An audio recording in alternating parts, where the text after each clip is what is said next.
Check 1 2 1 2, bitch.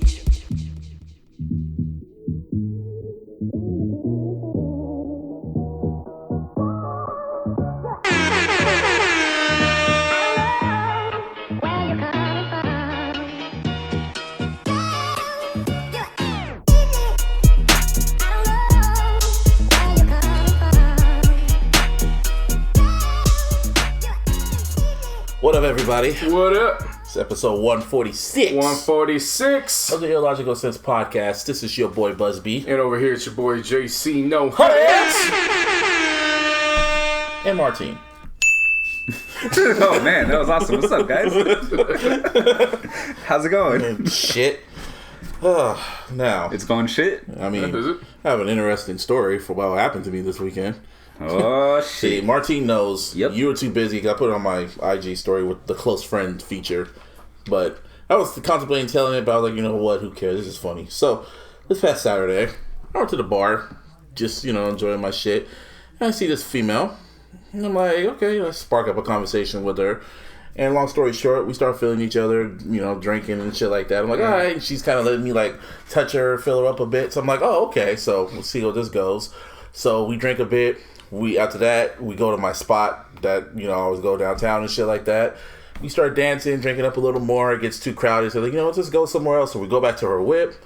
We get in her car. We go back to her car, her girl's whip, and we're smoking, we're drinking, and her homegirl's hella feeling me, saying, yeah, you're such a nice gentleman. You're doing this, you're doing that.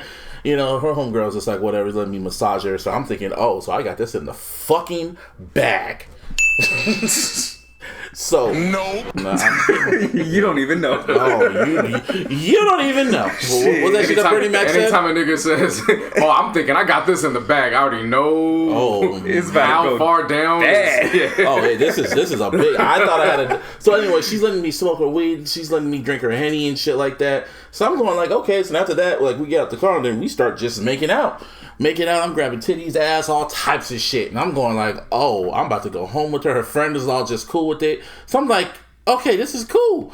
So after that, we get out the car because we want to keep drinking more, go back to another spot. So we go back to the bar that we met up at and shit, right? Mm-hmm. So we're dancing even more, kissing up a little more. She's grabbing my dick. She's doing, I'm thinking, again. Right. This is it. So this is it. So she goes. So she had to go to the bathroom. Her and her homegirl go to the bathroom. I'm sitting and getting a drink, and then a good 5-10 minutes later, she comes back. And I see her friend comes back. She goes back on the dance floor and she keeps dancing with And I see old girl stop and she's talking to some dude, this tall black dude or whatever, right? Kind of a little bit older than me. So I'm thinking, okay. So I go back over. I go over there to try to talk to her, and she's like, "Oh, I'm talking to my friend right now. I'll be right back over with you." And I'm like, "Oh, okay." I go back, get another drink, and I'm drinking. I check over there, and for a good 5-10 minutes, she's still talking to this nigga, and I'm like, "Huh? I don't know." And her friend looks over there. Like, "Where's she at?" And I'm like, "Well, she right over there." And she's just like, she has this confused look. So she was like, "I'll be right back. I'm gonna handle this." So she tried to take one for the team. So she goes over to her, and I see old boy puts his hands up like, "Hey, man, I don't know what the problem is." But I kind of knew where this was going, so I was just kind of just like, no. Oh, yeah. Powerful niggerry at work. I already knew where this was going. I was like, I know where this is going, but I'm just going to see how this plays out for me. Right. I had patience, kind of, so I'm still watching. So then she's talking. She's like, the homegirl's talking to her and shit like that. And then she looks at her, looks at him, and then she turns and looks over at me, and she looks back at her, and she just kind of turns her back towards her, kind of towards her hair, and just turns her back towards her and just keeps talking to the old boy. And I'm like, wow, okay.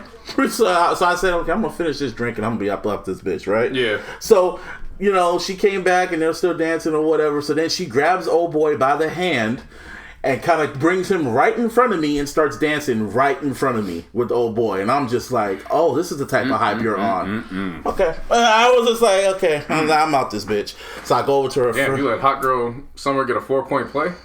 No. Damn. How is it really a loss? Because I drank her weed. Drink her weed. That sounds like a loss. That's definitely a loss. No. Smoked her weed. Drank her Henny. Fucking made out with her. She grabbed my dick and shit like that. And I was just like, fuck it. So then I was just like, you know what? This is not worth the headache. You know what's funny? you pretty much summed up every LeBron year where you didn't win a title and you still would bash him. So yes, that does count as a loss. But anyway, no. So then after that I leave because I'm just confused. It's like, why would you do all that with me and then just drop me and go to some other nigga? I was just like, I was just like, not even mad. I'm thinking, you know what? This is just. I know I'm gonna get the answer, but I'm gonna throw a theory out. That was her nigga. Oh, I was thinking that too. No, I didn't even think about that one, to be honest. That is a thing where couples role play. Her friend was, because she told me about her baby daddy and shit like that. And her friend didn't even know who that nigga was, so she didn't even let me know. She didn't even know. Yeah. So her homegirl was like, "Oh, I'm sorry this happened to you." Da da da da. Like I keep telling the story to a few people. They all keep saying I'm sorry. I'm like, why? I was not tripping. I was like, you know, I'm not tripping. This is. I felt like she was trying to like gaslight me because you pointed out some shit saying that she was trying to fucking. Fight for her.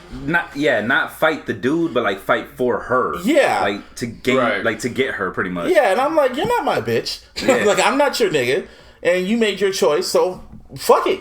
I was just like, game's the game. That's how I looked at it. Like, that's the universe telling me, nah, this ain't it. Right. And her homegirl's like, I'm sorry, she kissed me on the cheek and shit, and I think she was trying. But like people were saying I should have hollered at her, but I was like, nah, she literally saw me like tongue kiss her homegirl and she saw everything go down, so that would just be weird. And I was just like, man, you live all the way in Hayward and shit. I'm like, nah. It was just like whatever. So then I go to my Mexican spot, eat there, and I'm waiting. Give me a hell yeah! I know which one. Yeah. What, Muchos? Yeah. Oh yeah. Oh, you know, La Vic's is powerful niggery. La Vic's is good, but La Vic's tastes better when you're fully drunk. When you're still functioning, you got to go to Muchos. Muchos, they have the best carne asada fries in San Jose. Period. So and the super burritos are too. They have the best fries. Period. That's anyway. So I go there, eat, and I'm leaving. Message. So I go out and I'm waiting for my Uber and Lyft, and I see old girl kind of walk out with old boy, and she's holding his hand and shit, and her girl's just mean mugging her. Like, you should see the look on her face. She's just like, "Are you fucking serious?" Raggedy bitch. Yeah. Literally mean mugging her. Like, dude, you were with asshole. She was looking at her like, really, bro? We had this great nigga. We got this great black man right here. You gonna deal with this nigga? All right. And then old girl sees me. The other old girl looks at me, and then she pretends I didn't even exist. And I'm like, well, I remember earlier that night when we met up, when we were talking, she was telling me she had a rough week because she fucking wrecked her car because she was speeding. So I looked at that as, oh, that's just the universe replying back to you. So you pulled some raggedy ass shit on me, some trifling ass shit on me. The universe is gonna reply to you. So that's all I'm gonna say on that. But I was just confused as fuck. Like, that really fucking happened? Like, that, I wasn't mad, but it was like, that makes no sense. Makes no sense. It'd be like that. Yeah, but I mean, it'd be like that. Just some shit just ain't supposed to be. Some shit's not supposed to make sense. It's supposed to be one of those situations where it's like, I got a podcast story now. So. Yeah, that's exactly what I was thinking. I can't wait to talk about this shit. I was like, I can't wait to talk about this shit. Yeah, when I say you had a loss, it ain't like, some super official type shit. Like, oh, nigga, you lost. Like, no, the game's the game. Niggas win, niggas lose. That was an L, but it was like questionable L. Like, how did that happen?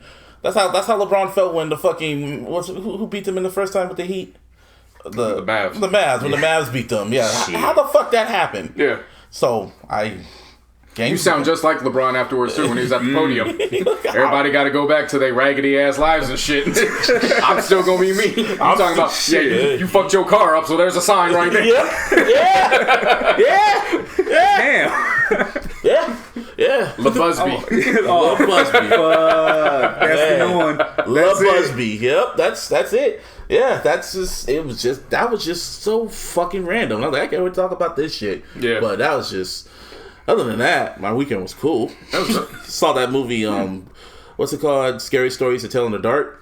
Mm-hmm.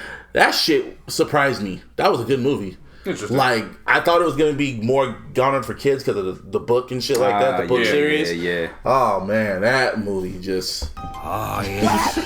There's powerful niggardry at work. They had some creepy-ass moments. moments that even surprised me. I'm like, yo, that was creepy. Even moments where I was kind of screaming in the chair a little bit. It got to a point in a specific part of the movie where it was building up towards some shit, and then you heard some kids in the back crying, literally throughout the whole theater. They were like, damn. I was like, I want to see that shit. I was like, oh shit. Then they got to a point where a little kid literally ran out the theater crying. Yeah, don't take kids. That's wild. No, but I think the parents thought this was going to be like Goosebumps. Yeah, I mean, because you figure it was a book that came out like when we were kids. But they didn't know. They underestimated this shit. Like, I mean, even then, the stories in that book, were, like, in my opinion, weren't really all that scary and shit. in Goosebumps or the No. In Scary Stories? Scary Stories. Of Tell Dark, whatever. Yeah. They weren't all that scary. So to hear that the fucking movie was like that, oh, dude, I'm down. Gotta do your reviews first. Shit, I am down. That shit was just that was really good. That's funny. Yeah, and then after that, just stayed at home, watched SummerSlam, watched the Free Meat documentary, which was good. Yeah, I started the first episode on that. Yeah, you didn't watch it. I'm lagging. I mean, you could I'm just, lagging. I'll watch it all tomorrow. I forgot it was a series, so when I went to watch, it was like, okay, this is gonna be the last thing I watch, basically for the weekend.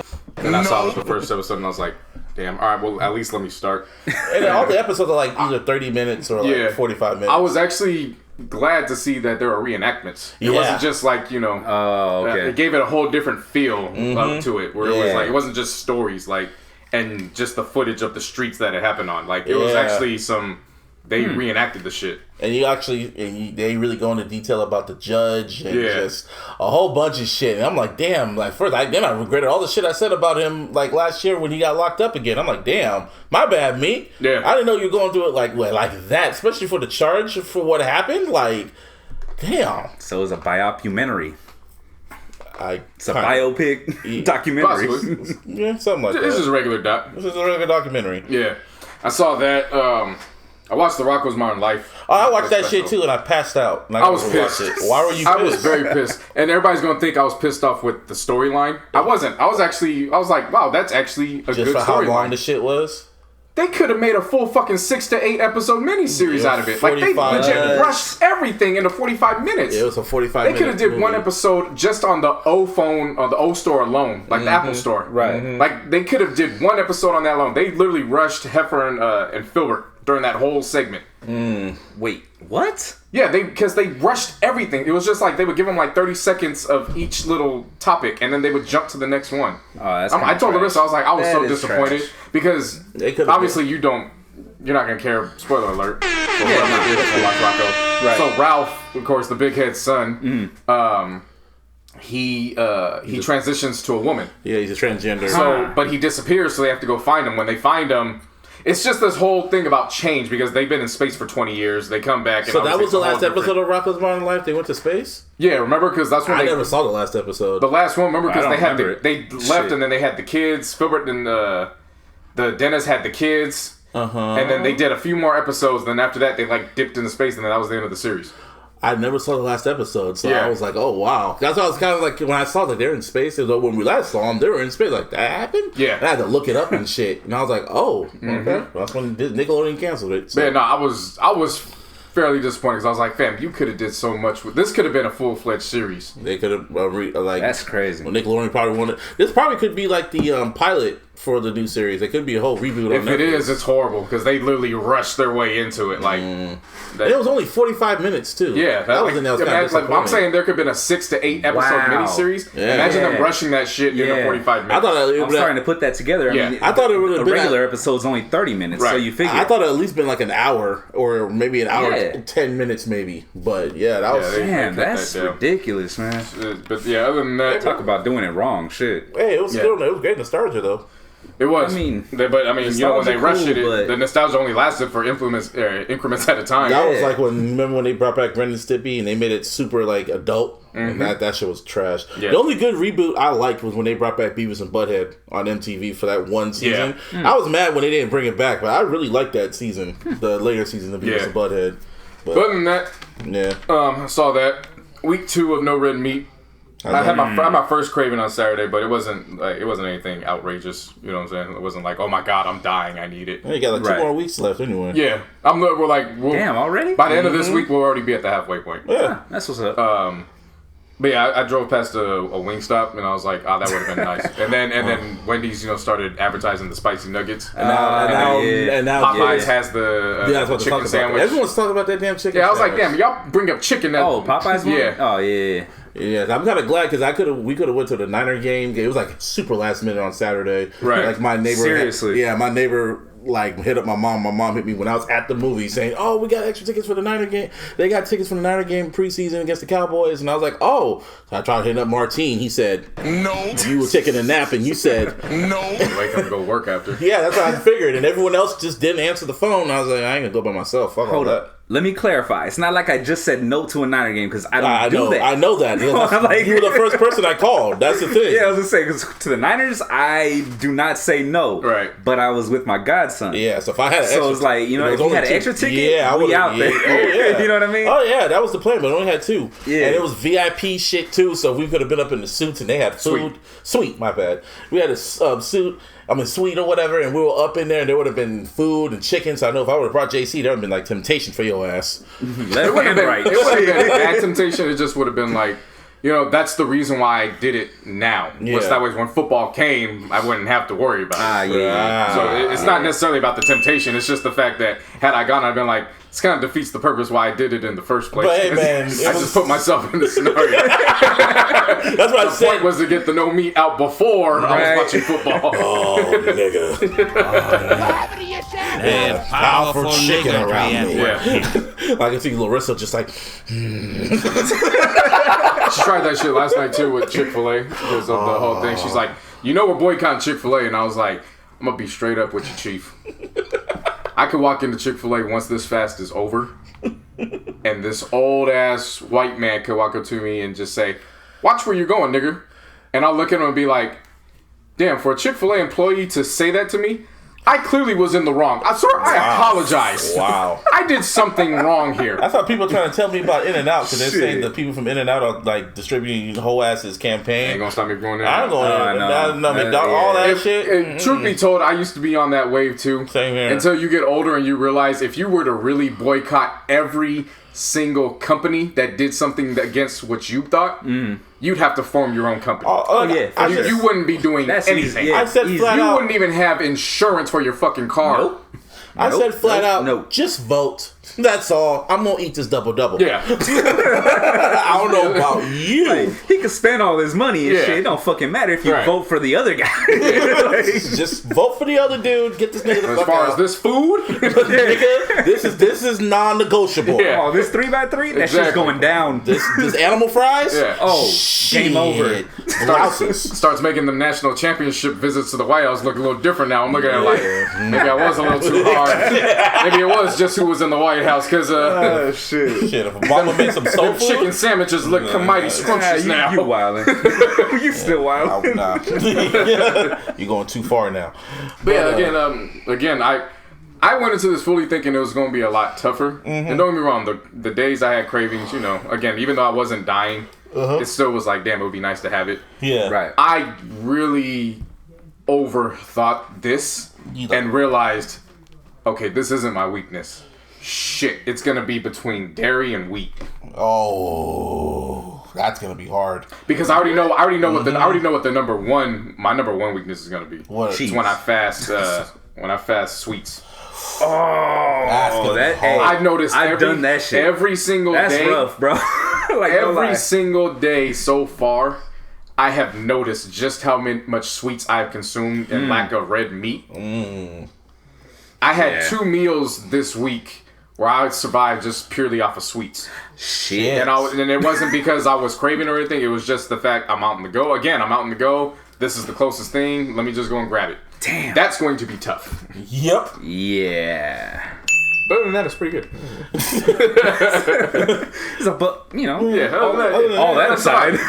How was your weekend? I was chilling, man. Like I said, I was chilling with my godson. Yeah. Literally for, was it Saturday and Sunday? Oh, okay. Yeah, so we went bowling on, or actually I took him to the Cheesecake Factory. It was the first time he ever had cheesecake. He's 12 years old, mind you. Oh, wow. That's a damn shame. I know, that's what I say. I'm trying to think. Don't blame me. Why would you allow a young man... Hold on a second. Don't blame me. Why would you allow a young man If I'm not mistaken, he's far? with his mother like all the time, so they didn't live around me. They lived out in the boonies. How many times did you see them when they were out in the boonies? Okay. I blame you. I see what you're saying. Yeah. I blame you. I blame me You too. could I have. blame Shit. You could have nipped that. I'm trying to so far. I'm trying to think when, when did I have right, my first? I'm trying to think. Maybe you didn't like it. I don't remember, man. That's fucking, you know how I am my memory shit. So this but was anyway, the first time ever having cheesecake. First time ever. And I took him to Cheesecake Factory. We got the Oreo cheesecake, man. He was fucking loving it. When he tried it, he's like, oh, this is my new favorite dessert. I was like, yes. Good job, Nice. kid. Yeah, Beautiful. and then, let's see, Sunday we went bowling. It was like a little family event, you know what I'm saying? Right. I had to go, well, my brother won the first game. Second game I won. I was like, yeah, motherfucker, got you back. Shit.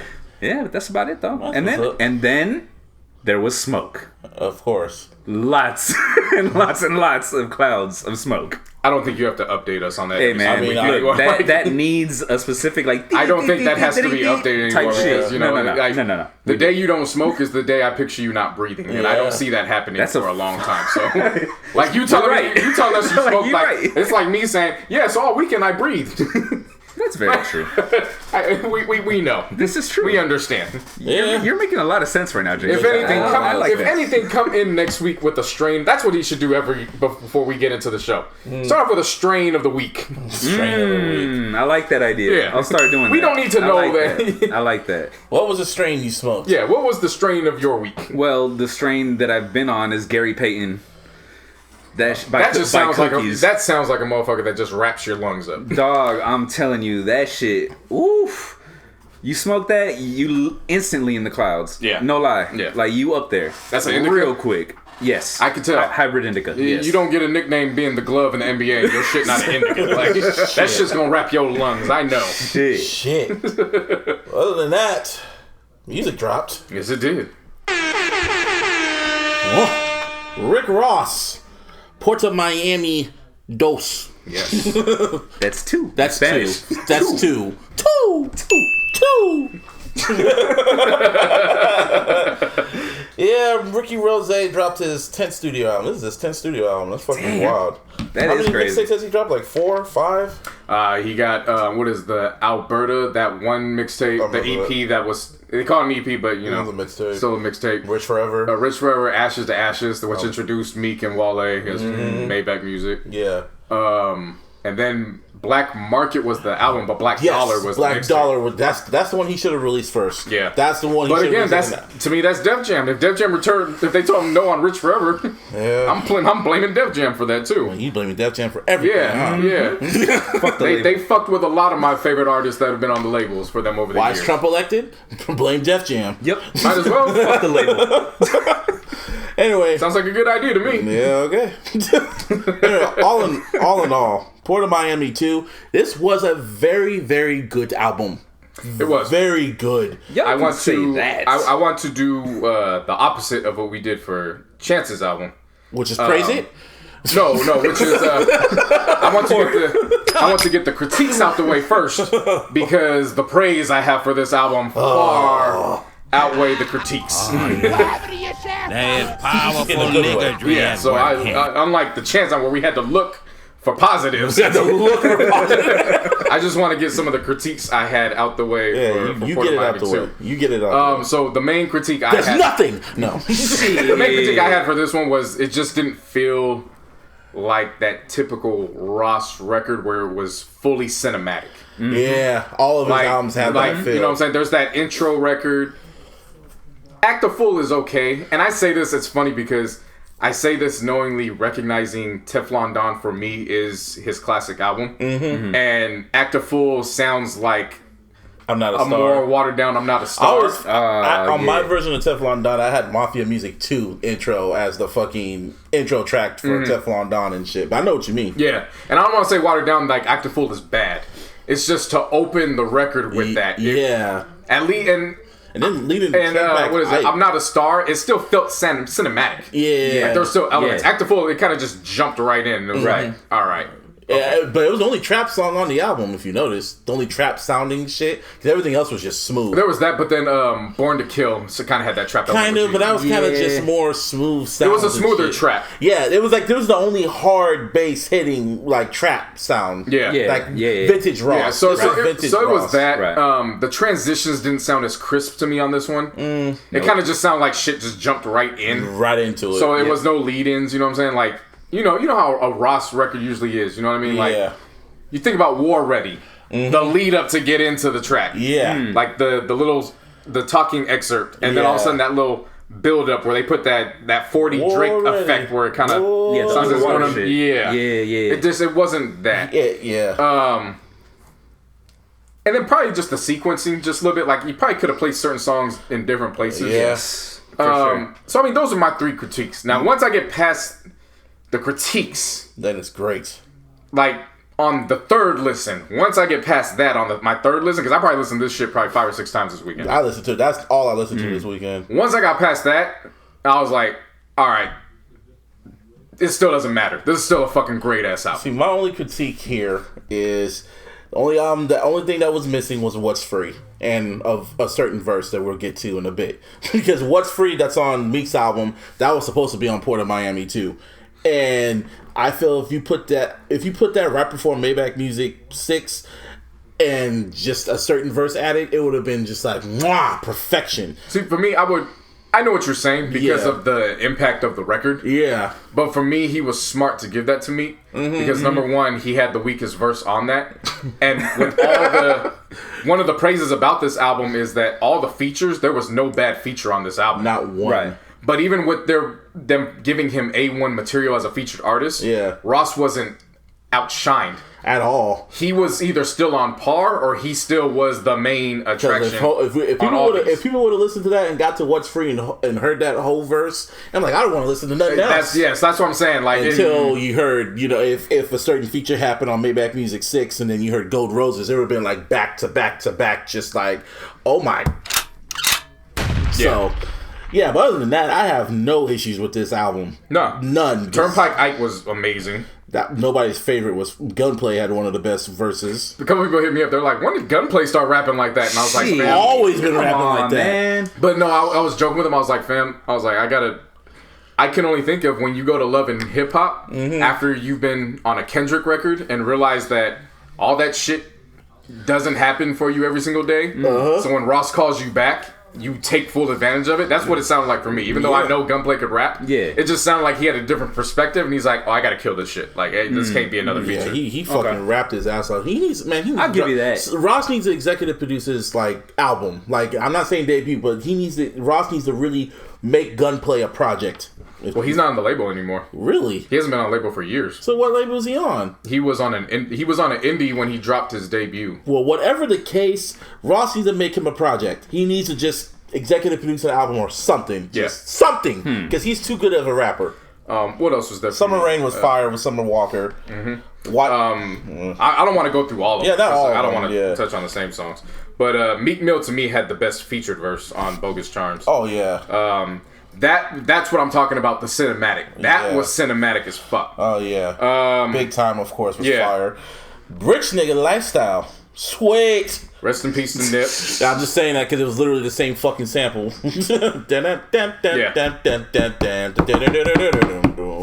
Yeah, Nipsey fucking dissed 6ix9ine even from beyond. Did he diss or did he tell the truth? He kind of told the truth, man. Well, like, just seriously. told I don't know if it's a diss if you tell the truth. Well, he just told the truth from beyond, from the afterlife. All he did was say, why are people surprised? Like, I mean, it's the truth. Yeah. And he said it so nonchalantly, too. He said it hella nonchalantly. Like, I mean, duh. Yeah. Like, what you expect? Born to Kill was decent with Jeezy. I Still Pray. Why? What's his name? Why Lucy and Ball Greasy? Those were good ass verses on that one. Ball Greasy killed that hook. He sure did. Hell yeah. Nah, he destroyed that hook. And Running the Streets, fucking A Boogie and fucking what's his name? Denzel Curry killed that shit too. Yeah. Vegas how do you say it? Residency. Residency. I love that beat. That song It's fucking amazing. Oh yes, fucking amazing. So then and then it wasn't even just that. Like Ross was rapping. Oh yes, you know what I'm saying? Like it was like his highest caliber of rapping. I've always never doubted Ross's pen because he could rap. He can rap. It was his highest caliber. I haven't rapped like this since I think probably Mastermind. That was how I felt he was really rapping his ass off. Yeah, he was on his shit. And, we already know about fucking, Gold Roses. We talked about that shit. Yeah. So, let's get to the main event. Give me that. Maybach Music 6. Now, we already know the history. We all thought it was going to be Pusha, and it's the rumor that Pusha T and Lil Wayne on the same record. So, when this album dropped, I was busy doing some shit. That was literally the first record I went to. I'm like, okay. Are they here? Like, is it happening? Is it on some... Oh, my God! Okay, it's happening! So... I listened to it, John Legend on the hook. I'm like, okay. And the beat was Justice League, of course, so cinematics with the jazzy feel and shit like that. And then I heard Ross. I'm like, okay, Ross. And I'm like, who's next? When the hook came, I'm like, who's next? And I heard Lil Wayne. I'm like, okay. And it kept going, and then it just ended. And I was like, what kind of shit is that? So I went on Twitter. I'm like, okay, someone leak it. Because you knew this shit was coming. It was there. It had, and literally Twitter just round of applause. Round of applause to Low-Key. Shout out to religious listener for us every week, Contos. Oh yeah, of course, Contos. Yeah, he got me because Low-Key dropped it and I saw it and I was like, okay, I'll get it tomorrow. Yeah. I was half asleep, not realizing. Wait. Epic is going to snatch that As soon shit. as he posted that, seriously, I liked it right and away. went on my laptop like, let me get this shit now. So that kills the... You still go on your laptop for Twitter? Hey, man. I killed that, huh? Killed that the quickest. I had to get that leak, man. I had to get it. So overall, okay, what can we say about this? So we're going to talk about the original one, or should we just talk about how it's supposed to be listened to? The original was... Well... The wingless. The pusherless. The pusherless. The pusherless. It was still good, but obviously in comparison, there's only one version. I immediately downloaded the track, and I deleted the Wayne Pusher version. You added the extended. Yeah, well, you substituted the full version for the. But when you have it on your thing, you have it you have it Maybach Music 6. Did you actually call it the expanded version? No, I call it. Yeah. No, but that's what I'm saying. You took it off and just put the extended version. Yeah, the extended. Yeah. You added the one with Push. Exactly. Yeah. Plain and simple. Yeah. See, I downloaded that shit. It downloads MP3, and then I watched that motherfucker. I'm not going to say it because of incrimination, but for those tech nerds like me and their music, you understand exactly what the fuck I'm talking about when I say I downloaded it and I had to watch it like it was dirty money. Yeah. Launder that bitch. Yeah. Laundered the fuck out of that. Man, actually, now it's on my Apple Music, and now everybody's looking like, damn. What? And I was like, hey. Power, nigga. If you know, you know. You know. Yeah. Anyway, so it was a great song, and Pusha's verse, man, that was a victory lap. Oh my god. A very victory lap. It was just, he was clearly, it was sub raps, and I said it was a whole bunch of bars that was, if the shoe fits. Yep. Because he didn't mention nobody's name. I don't want Epic coming after us.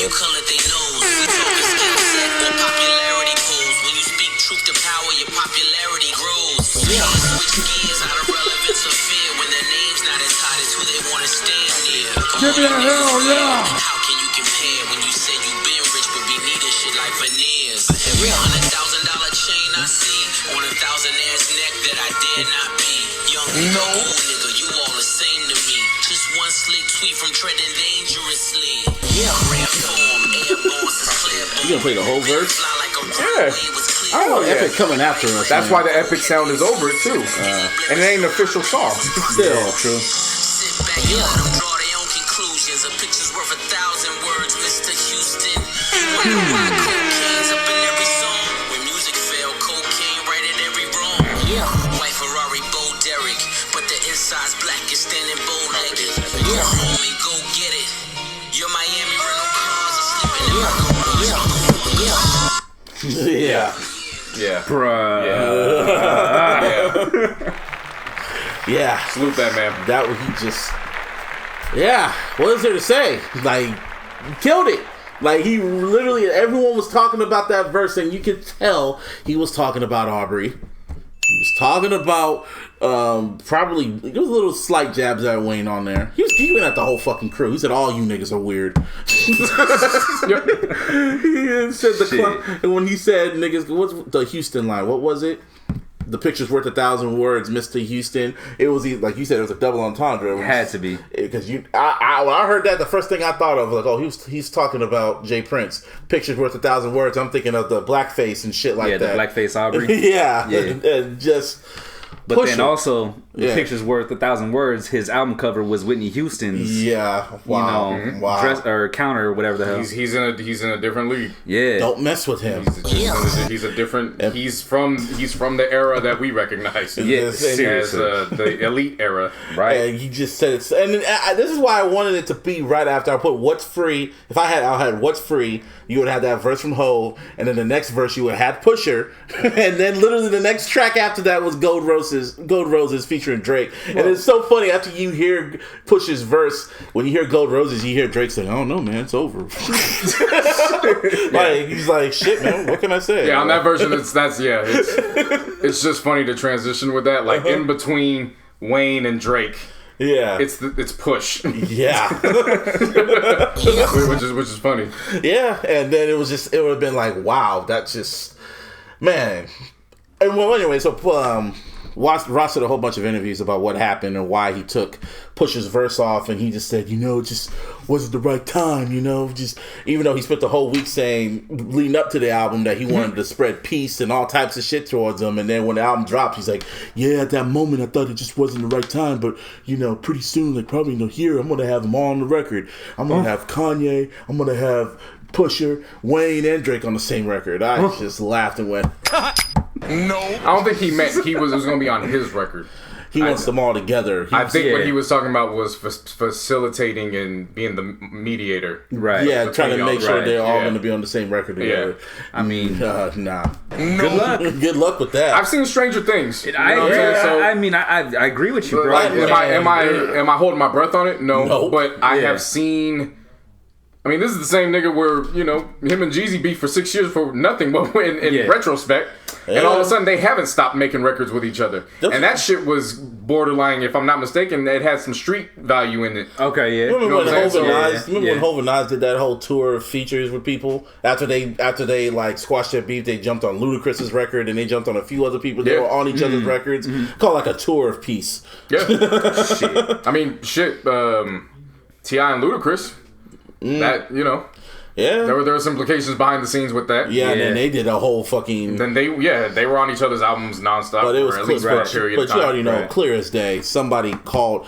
I'm not gonna say I know anything, but you could tell somebody within the Young Money camp heard that verse from Pusha and was just like, no. Because both the verses were cleared to go. Apparently, from what Ross said, everything was signed off, ready to go and shit. We were gonna have. I probably stomped 2019, or maybe 4-3-2-1, or 4-3-2-1, or one of those verses. Like, you remember when Game jumped to that song with Yuck Mouth when they were still in the middle of their beef? Oh yeah, and Game still dissed them clear. Yep. It was like Peace something too. That was the name of the track. Like, and then he still dissed them. Yuck Mouth was talking hella like rapping normal, and then Game just came on there. He was bigging up Game. Like and then Game dissed him. Yep. I gotta love hip hop, man. But this album. Great. So that leads me to the question, since this is Port of Miami 2, a sequel to albums. What are the best album sequels, in your opinion? The best album sequels? Yeah, that you actually enjoy, in your opinion. That's a good question. I can't even think of sequels right now. I know. I'm having I only have got like a few. Only Built for Cuban Links 2 was I did not like sequel. that. I love that shit. But I didn't like it because RZA wasn't the main producer. That's why I didn't like it. That makes sense. See, for me, when we're talking sequels, this isn't as much of a critique as much as a wish list I would have had for Port of Miami 2. It would have been nice to have Cool and Dre and the Runners produce tracks on here. Oh yeah, just that way there's a connection from the first one. Yeah. Like, to me, that would have been dope.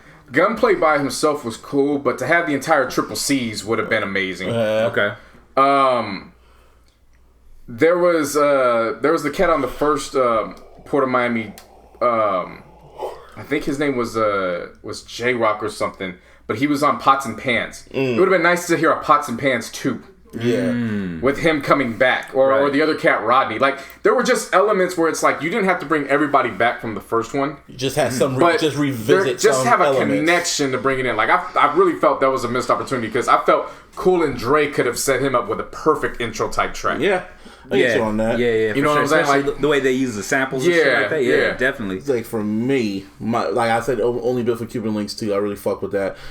I guess I know I'm an M fan. I knew it was coming. Yeah, of course. The Marshall Mathers LP 2 was a great sequel to me. I'm not gonna say nothing, but because he revisited like not only Marshall Mathers 1 because it was like certain subjects, but he was looking at it from a more mature angle instead of how he looked at it from when he was young. Chronic 2001, obviously. I was gonna say that. Yeah, that was the first one on my mind. Yeah, Chronic 2001.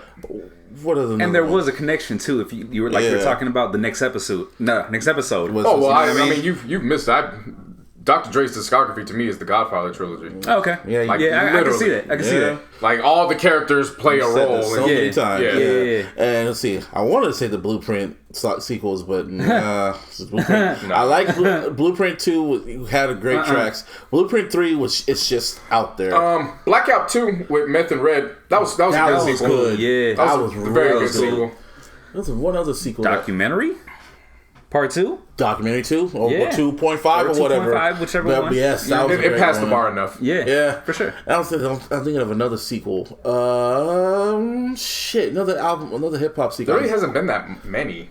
There was one more. I feel like there's a lot, dude. I can't think of any off the top of my head. Just Dream Chasers 2, but that's more of a... That's a mixtape series, though. Yeah, and then same with Dream Chasers. I mean, are we counting mixtape series, or are we strictly keeping it on albums? Mixtape series, they do a volume every year. I'm just talking about... I'm just kind of talking about, like, sequels to, like, classic albums and shit like that. But you know what I mean. Like, say if Hove ever did a Reasonable Doubt 2. So, I don't think that's ever going to happen, but... Oh, I'm tripping. Carter 2. Oh, I was thinking about the Carter Dirty series. Sprite 2. Yeah, DS. Oh, fuck. What the hell? Yeah, no, I'm bugging. I thought DSP. Stillmatic would be a... Stillmatic, yeah, that would be a good sequel. That's a sequel. That's a sequel.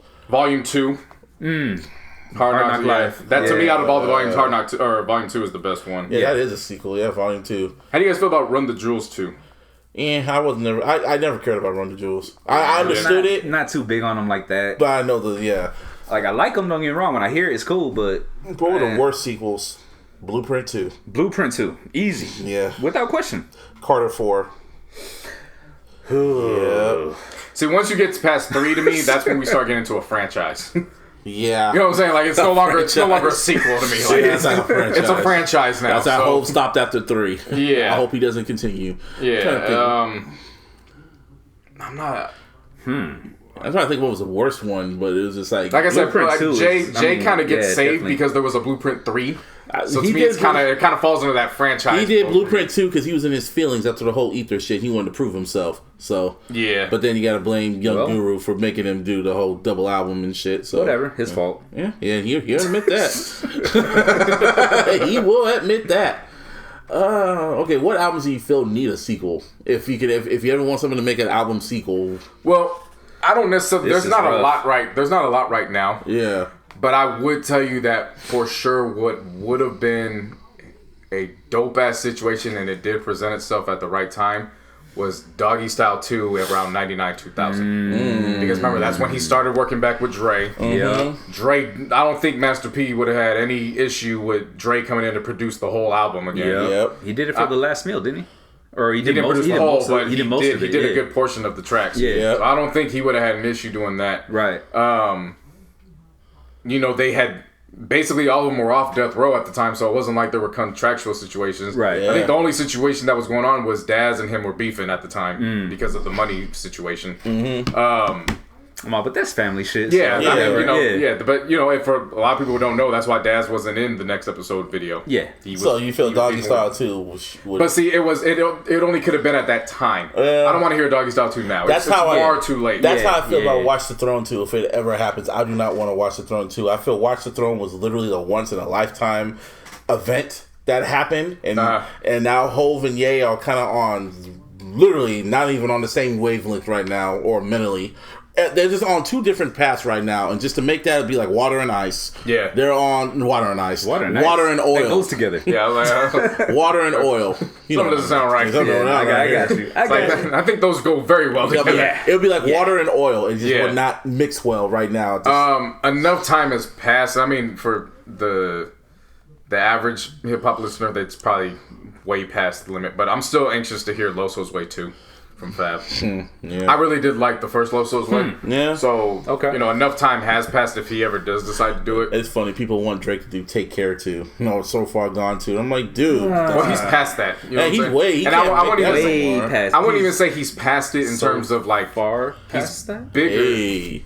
I wouldn't even say he's, that's a good one. I wouldn't even say he's past it in terms of like that he's bigger than it. I just think his sound's different. Yeah. So he's like, that's what I'm saying. Like, he's past that. Yeah. Now, could he flip it in 2021 or next year and, wait for the 10-year anniversary and then release it as a sequel? Sure. I mean, that's why I liked about the Marshall Mathers LP too, because it was like he revisited content from that album just from a very, very different perspective. That's kind of how I look at album sequels. Just look at it from a different perspective or shit like that, a different outlook, I guess. I'm trying to think of some more that would be dope, because I wonder, like, when R&B has R. Kelly got a bunch of nasty ass sequels, TP2 and all that. Yeah, so he's no, I don't think no one really had no sequels. No one in R&B. Not that I know of, that I can think of. I don't think no one ever had like Brian. What's his name? Not Brian McKnight, but I'm trying to think like Michael never dropped Thriller 2. That would be fucking horrible. Prince never dropped Purple Rain 2. Which was a movie I'm saying. Yeah, that would... Well, that was a soundtrack, though, so I mean... Yeah, but I'm saying Janet Jackson never did Velvet Rope 2 or Janet 2.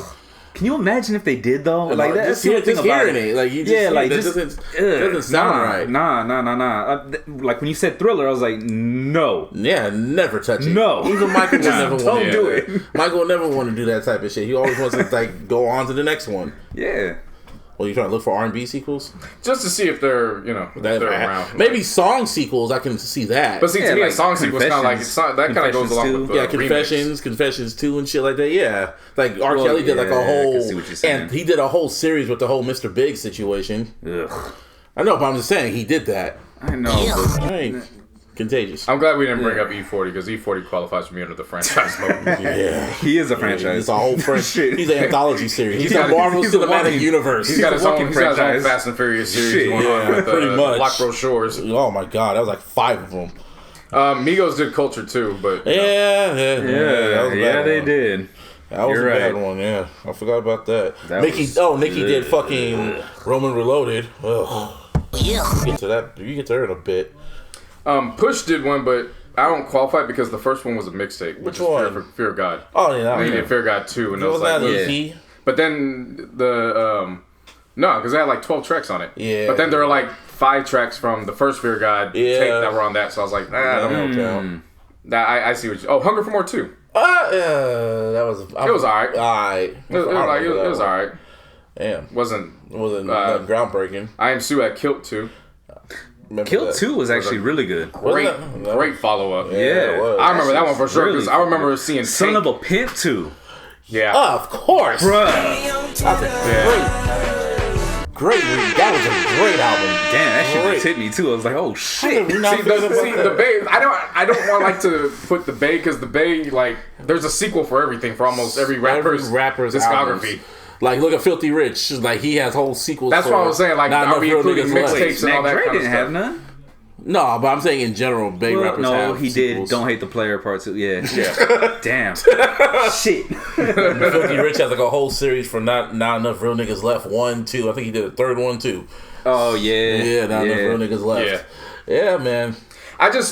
For me, what makes franchises, album franchises. That's what we call them. For me, and then Ray Strummer with Strum Life 2. Yeah. But I mean, they qualified for a franchise themselves when they released Strum Life 3. But for me, what 3, 4, 5. Yeah. But in their instance, I get it. Because with them, their sound is so... Don't get me wrong, they have timeless records where if you play it at any given point, it's still going to hit. Oh, yeah. But for the records they make, they only have a certain set of time to make those records. Or, they start... Because they don't have enough... what are some of their softer joints? They don't have enough of the softer joints to then transition into the next decade. Like they and I'm not saying that they're bad artists. Yeah. It's just they kind of put themselves in this bubble where that's their sound and it's only gonna last for so long because everybody's gonna. Migos is different. Migos, they're more versatile. Like I can hear them on deep records, party records, street records. They shouldn't call their next album Culture 3. It's like, and to me, that doesn't even show growth. That just goes, you're going back to the same model y'all did for the last 2 ones. But you know what I mean. But for me, what I want in maybe that's something we see in the future is rappers and R&B going into sequels. What I would like to see is again you bring in certain acts and parties from the first one to just show there's still that pipeline. Yeah. Because again, for as dope as this Ross album was to me, you put Cool and Dre and the Runners on there. Now it sounds like there's a connection there. Yep. We forgot one last sequel. What was that? Bow Wow. New Jack City Part 2. Well, he never had a New Jack City 1. I know. And that's not on Bow Wow. That's JD. Jermaine Dupri's the one that named that album. Why he called it that. It was full of fucking female hits. Like, nigga, what would you think? Shit. That's a random ass, that to me, that's Barter 6.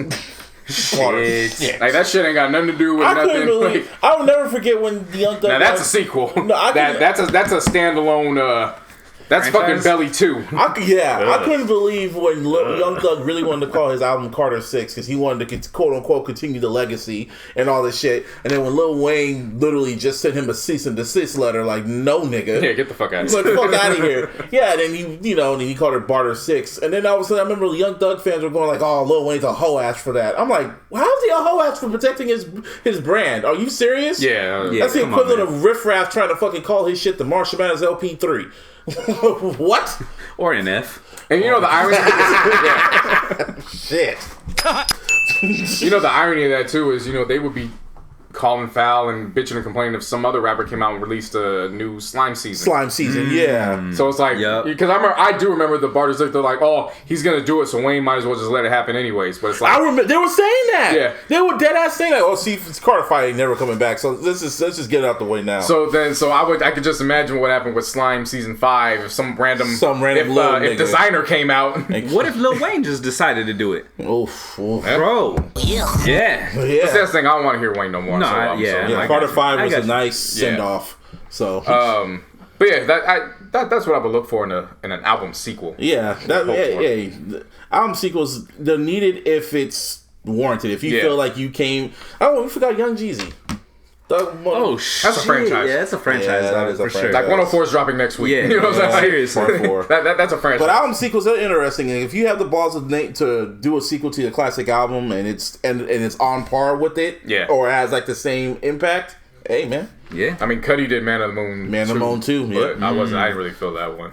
I kind of liked it.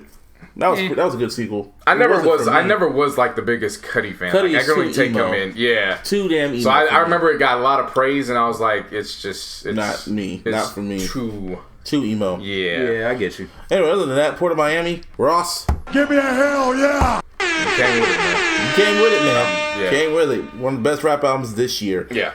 Other albums dropped. Shit. I only listen to Ross, so what else dropped, JC? PJ Morton. PJ Morton to me has always been interesting. He was always like the most random signing for Young Money back in the day. Morton. Yeah, he's the R&B singer from New Orleans. He just did not fit Young Money because I remember that Indian dude they had. Jay Sean. That was strictly Cash Money. Shit. So, you remember him? Yeah. But PJ Morton just came in like he has this classical sound to him. Like he's an urban R&B, but he just has like you could tell he's got classical music training in his background and it plays. So it just didn't make sense when he was Young Money. So to find out now he's independent, he's been dropping albums over the past few years. He's working with Ghazi because he's Empire, being distributed through him. So this is a 10-track album. I liked it. I'm glad I played it yesterday versus Friday and Saturday because I just wouldn't have been able to receive it well. It's very, I don't want to say it's because it's not gospel in any way. It just has that sound. So it's not going to suit you on if you're trying to turn up or if you're looking for that R&B to turn up to. Right. It's more of like, and I don't want to even call it inspirational music because I don't want to do him a disservice. It's wholesome, it's good music. It's better played for when you're winding down. He does his own rendition of the Get Band's "Yearning for Your Love," which I thought was pretty good. Jasmine Sullivan's on here. Oh. Rhapsody makes an appearance, which PJ Morton returns the favor on, which we'll get into. Yeah, you get to her later. Because she's dropping Eve next week, so he returns the favor on her track list, so he'll be on that. And then he has Angela Rye talking. It's the last song is called MAGA ? Where they're questioning, okay, well, when was America really great again? And you know how? Yeah, it's nice. Nice album. Never. That is basically sums up what Angela Rye said. Ever. Sounds like fucking Flex. Never. Ever. But overall, if you're looking for that traditional sounding R&B, this anyone want to tell the truth? Oh shit! If you're looking for that traditional sound, this is the joint for you. I would definitely recommend it. Anyway, D.O.L.L.A dropped something. I was shocked about this. I wasn't. This is his third album. I was shocked. I didn't know it was going to come until, when Ross dropped. Like, oh, Damian Lillard dropped this shit. Oh, shit. Well, I mean, it's to be expected. It's the off season. Like, this is the only time he's going to drop records. Seriously. How many tracks? Window. It's only 10. Okay. It's a 30-minute album. To me, so the first two albums, I even think I spoke about each one on the podcast. You did. He definitely had that, like, those deep soul, like, you look deep in your soul type records to show introspective joints to show that if he didn't play ball, he can make it as a rapper. Right. And this isn't to say anything bad about this joint because I like it. But this album is purely, I just signed for $200 million. Let's ball. Oh, like it's literally that. And again, I'm not saying anything bad about it. I like the records. He's got a joint with called Bestie, which is the Friends with Benefits joint, which is funny to me considering he's had it's been the same relationship for all these years, but you got to make those type of records. It shocked the hell out of me when Mozzie started rapping, and I was like, Mozzie's on here. Bet. Wow. Wayne, of course, he's worked with Wayne in the past, so Wayne is on the opening track. And then he's got Jeremiah on here.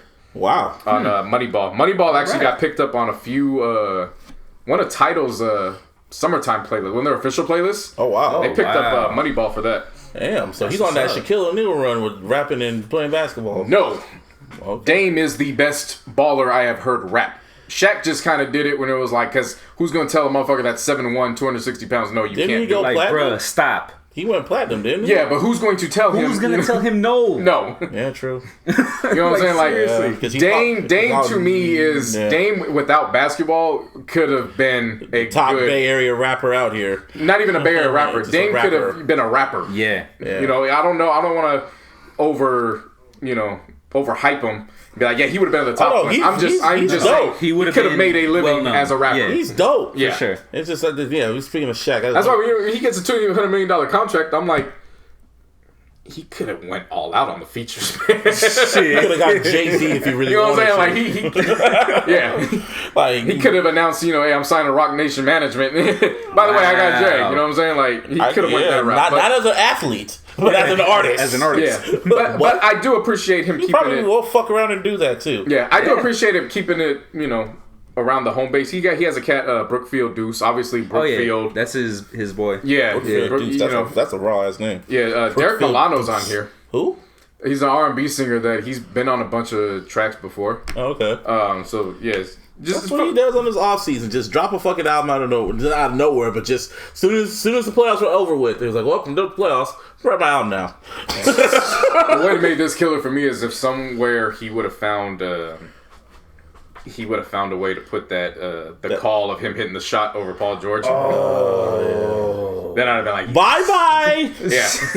Yeah. Had a song called "Bye Bye." Well, that NSYNC sample.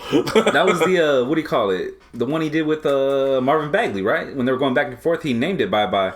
Yeah, but he had that. But I'm not saying a record to go at Paul George. I'm just saying just a general record. Oh yeah, no. Going at somebody. I get you. I'm just saying, but he said it would have been tight if he named the song "Bye Bye." He kind of already did. Bye bye. But overall, I fucked with it. Like it's this week was a good week for music. It really was. It's the Grammy cutoff date is this month, so everyone's trying to get in where they fit in. Yep. So, anyway, RJmrLA dropped his shit. Before that, Dom Kennedy dropped. Oh yeah, I forgot his ass. A sequel. Well, he didn't drop. Hey, look at that! It's a sequel. He didn't drop OPM, the label drop. That's why I don't count that as a sequel. That to me is like the Thiz Nations. Yeah. Those aren't sequels. Yeah. Those are compilations. Yeah. This joint was 18 tracks, just under an hour, so it was perfect timing. Nico G4 went off. I don't know. For cats who are familiar with OPM, Nico G4 has always been around Dom, and I want to hear more. Like, it's been unfortunate that he hasn't put out a lot. J305, of course, floated throughout this. One of the highlights was Pharaohs with Dom, J305, and Game. Of course, there's the mention of Nipsey on a couple tracks. Obviously. Yeah. Aisha Monet. That's a name everybody should start getting familiar with. Sounds so familiar. So this is an R&B singer that he signed. She's on Boss Moves, and I hope she starts getting the push. Because her voice is really nice. It meshes with the style that he brings with OPM.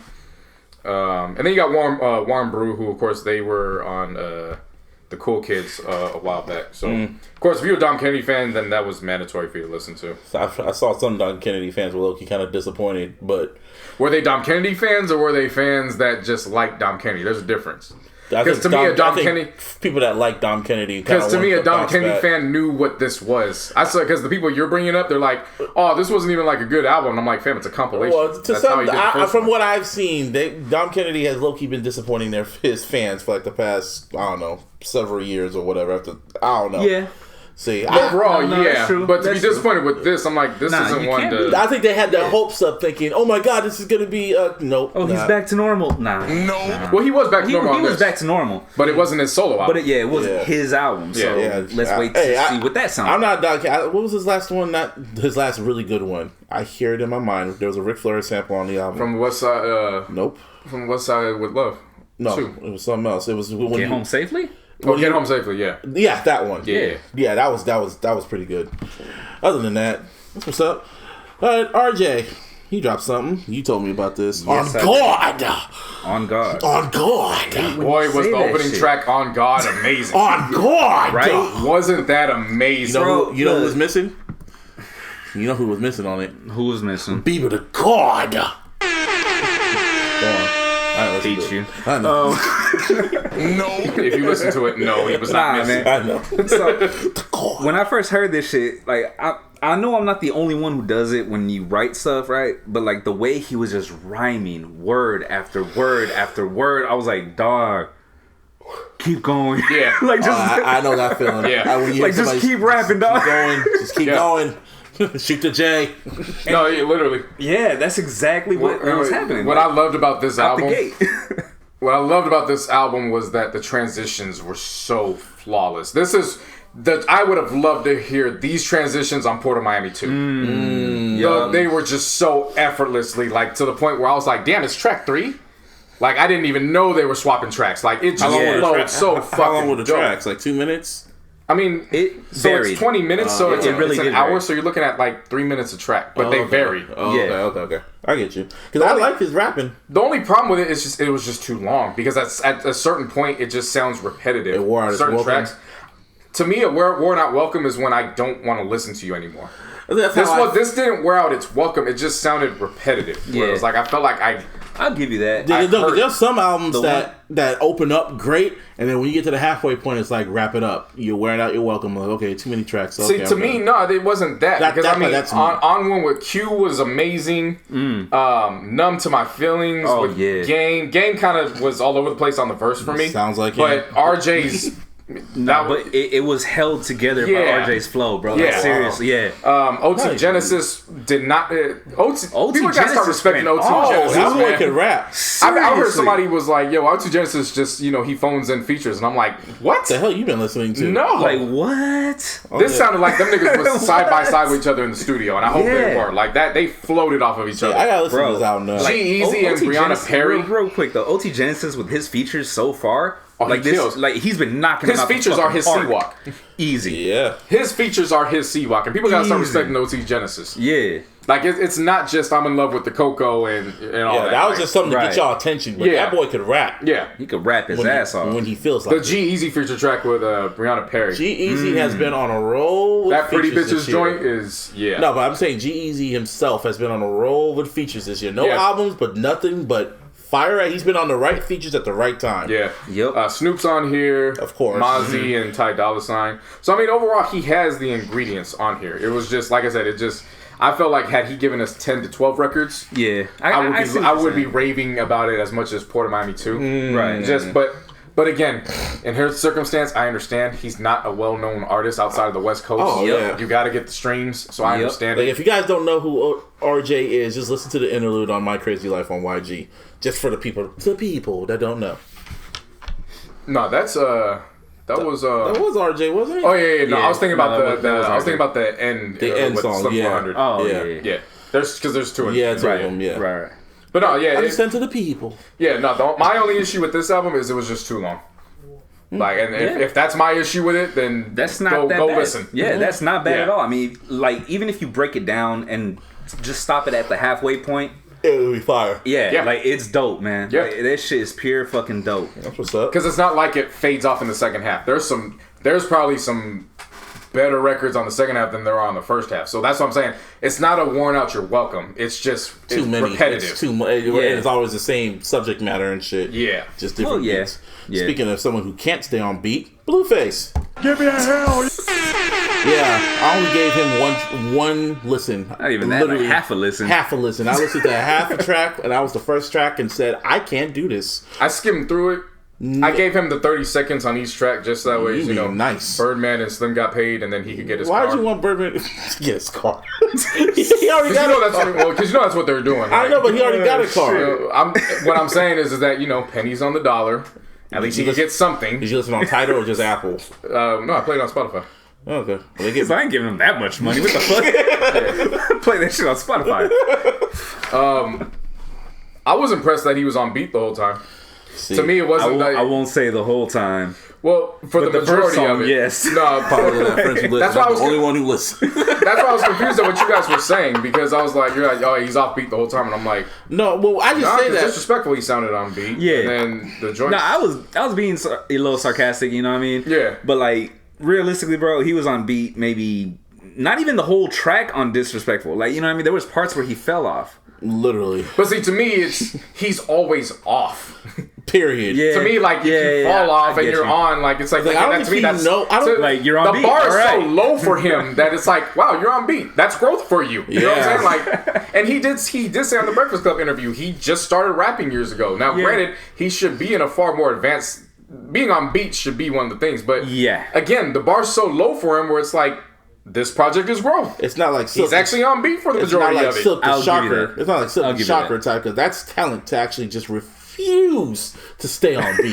Just flat out refuse to do it. That's a talent. Like, nah, fuck this But beat. see, what makes Shit. what makes Silk work for me, because I get it too. He definitely sounds. To me, it's not necessarily that he's offbeat. He just sounds all over the place. Yeah. There's a difference. That's talent. Because Silk he just mastered the high speed rapping. So that way it literally sounded like he was all over the place. but Versus Mystikal's high speed rapping was in on beat. Well, it wasn't. Yeah. I don't want to say it's on beat. It was just in a flow. I was gonna say in rhythm. Yeah. Yeah. Silk's Watch himself. Silk's rapping was just based off of, I'm gonna just go as fast and I'm gonna say as much as I can in this bar. Yeah. So it sounds like it's offbeat, but really it's just a style of flow where he's just trying all to over the cram place. everything into one long word That's sentence. The funny That's thing the is, difference between- the last word is usually right when the bar ends. Yeah. Like I'll just give him that keeps- part. Though. That's why that's the difference between Silk and Blueface to me, which was Blueface isn't on beat. Silk is just all over the place and he raps fast. So that way it gives the listener the interpretation of that. Yeah. But I swear to God, man, that's a talent. It is a talent to do that it with really the record is. with Jay-Z. And Jay-Z was, I could just imagine the whole face when he heard the final product, like, this nigga's not on beat, but I need my name out there, and he's hot right now, but what the fuck? I can just I can just hear it in his voice, like, you're not on beat, man. Nah, man, this is fire. Okay. Trying to do his laugh. Other than singles dropped. But I mean, am I gonna go back to it? No. Hell like, no. I'm not going like my listening tolerance isn't that low. But I will say because the bar is low for him. I'm not gonna put myself down to his level. No. What I'm saying is because the bar is low for him, he sounded on beat the majority of the time. To me, that's a victory. I'm still doing a countdown. I literally thought he would have done a song with Drake by now. But see, this is only 8 tracks. Like, yeah. To me, I think this is just a project to get his name out there. To, further it. I don't think this is the official. I'm surprised he didn't even put Tatiana on there. I mean, that kind of worn out. He's not Lil Nas. No, but I thought he would have put it on there just as the EP. I don't know. Fuck it. Anyway, Snoop dropped some shit. So he dropped "Let Bygones Be Bygones," where he's actually praising Suge in the song. Wow. Yep. Well, he did put the shit behind him, so that's I never thought I'd hear that. Yeah, Snoop's whole philosophy on it was that it wasn't like I just started talking shit about him. Like we were going through it when in the moment. Mm-hmm. But his whole thing was, why am I going to kick a man down when he's now at his lowest point? Like Literally. It doesn't make sense to me. And when you look back on it, there is no Snoop without Death Row. Like I owe that to them. That's not to say the whole song is praising Suge. Like it's not that. Like he's just really recapping everything that took place. But his growth. Yeah, he's even said too that since everything's transpired, he has spoken to Suge and they've deaded their shit. That's good. That's what's up. That's good. It's unfortunate it had to come to that now, man. You know what I'm saying? That's what I'm saying. Like you just reach a certain age where it's like, all right, y'all still beefing. Like unless it's some street shit where there's no going back. It's like, fam, Dre ain't gonna forgive him anytime soon. But that's a whole different era. But Dre's like, Dre's situation is different than Snoop's. Dre went into that partnership with him. Yeah. They found Snoop, so it wasn't like Snoop wasn't a founding. No, but I'm talking about the last time Suge did. I understand what you're saying. Yeah. But what I'm saying is that the relationship is different. Oh yeah. Dre looked at Suge like a peer. Mm-hmm. Snoop looked at Suge, not to say he was subservient, but you know what I'm saying, like. It's the man that put me in position. He put me on, right? So, yeah. But I mean, it's worth listening to, sir. From TDE, boy, sir, bruh, hair down. Sir. The video is incredible, as all TDE videos have been over the last few years. And we got a long Kendrick Lamar verse. You like that, Martine? Yes, I do. Yeah. Yes, I do. You happy? Yes, now? I am.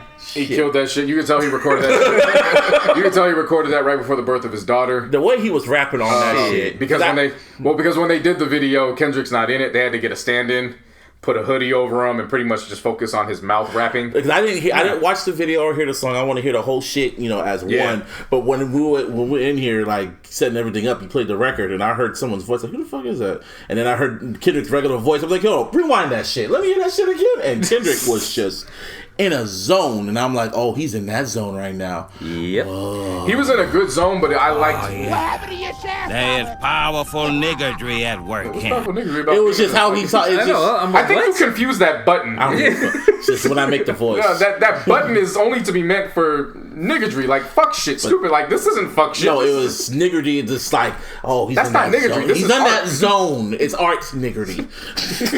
Yeah, you pushed that button for the wrong. Exactly. Hey, man. Yeah. I'm just excited. What's happening right now? I don't know. I'm just excited for the. But what I'm saying is that as great as the verse was, it didn't outshine Sir. So I appreciate that. Sir, that was a dope song. Yes, it made the overall song better. Yeah. Kendrick was that was fire. Shouts out to them. Drum dropped with her and Watt, the Laydown, which is sounds like Isaac Hayes in his heyday. That was a great collaboration. Don't steal that from him, Drake. No, there's no way to steal that. You'll find a way. No, her is on the record. And as far as I know, her's business is on point. Her's business. Yeah, I get what you mean. I'm saying, don't do that shit. And from what I looked into, Watt is white. So his business is in place. Game over. White. Don't even think about it, Aubrey. He is the people who are mad. He's not in a Blueface situation where he's just going to get a car. Yeah. Ty Dolla $ign dropped his what I'm guessing is the lead-off single for his next album. Bohemian Rhapsody shit. Everything's split up. The beat switches on here is just fucking wow. This is R&B sicko mode. Yeah, shit's fucking dope, man. Juicy J produced the joint, and it's wonderful. I just made the faces. That's fire. It is wonderful. Something that's not fire. It's fucking mid. fucking mid. Fucking motherfucking mid. Well, I have to make the Stallion. I'm mid.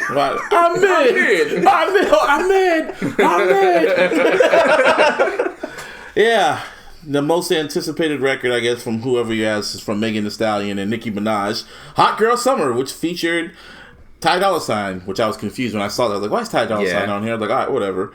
And then I don't get it. Yeah. And then I remember when the album dropped, I went on Twitter I went on Twitter just to see what people were talking about when the song dropped. My bad. When the song dropped, I remember I was kind of working, so I went on Twitter and everyone was just talking about Port of Miami. But I'm going, no one's talking about this Meg Thee Stallion and Nicki record. That's a sign. And then I go on, then I find it, listen to it, and I was like, no. Yeah, I mean, the beat's cool, the hook is cool, Megan came good, Nicki was just Nicki, and that's all I can say. It's just gonna be forgettable in the next month or two. Yeah, that was my thought on it, which was, all right. And the two of the Megan Ty held that portion down. Just one person just did not belong there. Yeah, so for that to me, it was like, it's eventually gonna fade out, but it sounded forced. Yeah, but Meg's and Ty's fans, they're not just gonna let it. That's what I'm saying. They're not gonna let it fade out. Yeah, we're talking about it in the chat. I get you. You know what I'm saying? Like they built up enough of their core fan bases where it'll still last for the remainder of the summer. But I think, and the remainder of summer isn't gonna be much longer. You know what I mean? So it has no longevity at all. Don't get me wrong. It's not a longevity record. I'm not. In no way am I saying that. I'm just saying that when you have a song called "Hot Girl Summer" and you have Nicki Minaj and Meg Thee Stallion, I am expecting ratchetness. I am expecting just same here. Just oh my god! just like asses all over the place. I'm expecting just how the twerk Cardi video. City Girls. Yes, how the twerk video was. Yeah, that's what I was expecting. And you got this shit. And I'm just like, this is she kept it safe. Megan kept it safe on that. It's almost like they try to make like a hit song. That's the whole point, you know what I mean? But it's like, but you're trying for a hit song. You know what I mean? And you can hear when someone's trying to make a hit song. And when people hear it, they don't like it. Nope. But apparently it went #1 on iTunes. And it's like it's the highest charted female collaboration record ever. Like Lady Mama never fucking happened. Or didn't Ladies Night chart pretty high? It had to have. I mean, they were all pop stars at the time. Yeah, seriously. So I don't know, man. This shit's mid, and like you said, people love Megan, they love Ty, but people are getting really fed up of Nicki fucking Minaj, which leads into this. Yeah. Now I can push it, right? Go ahead.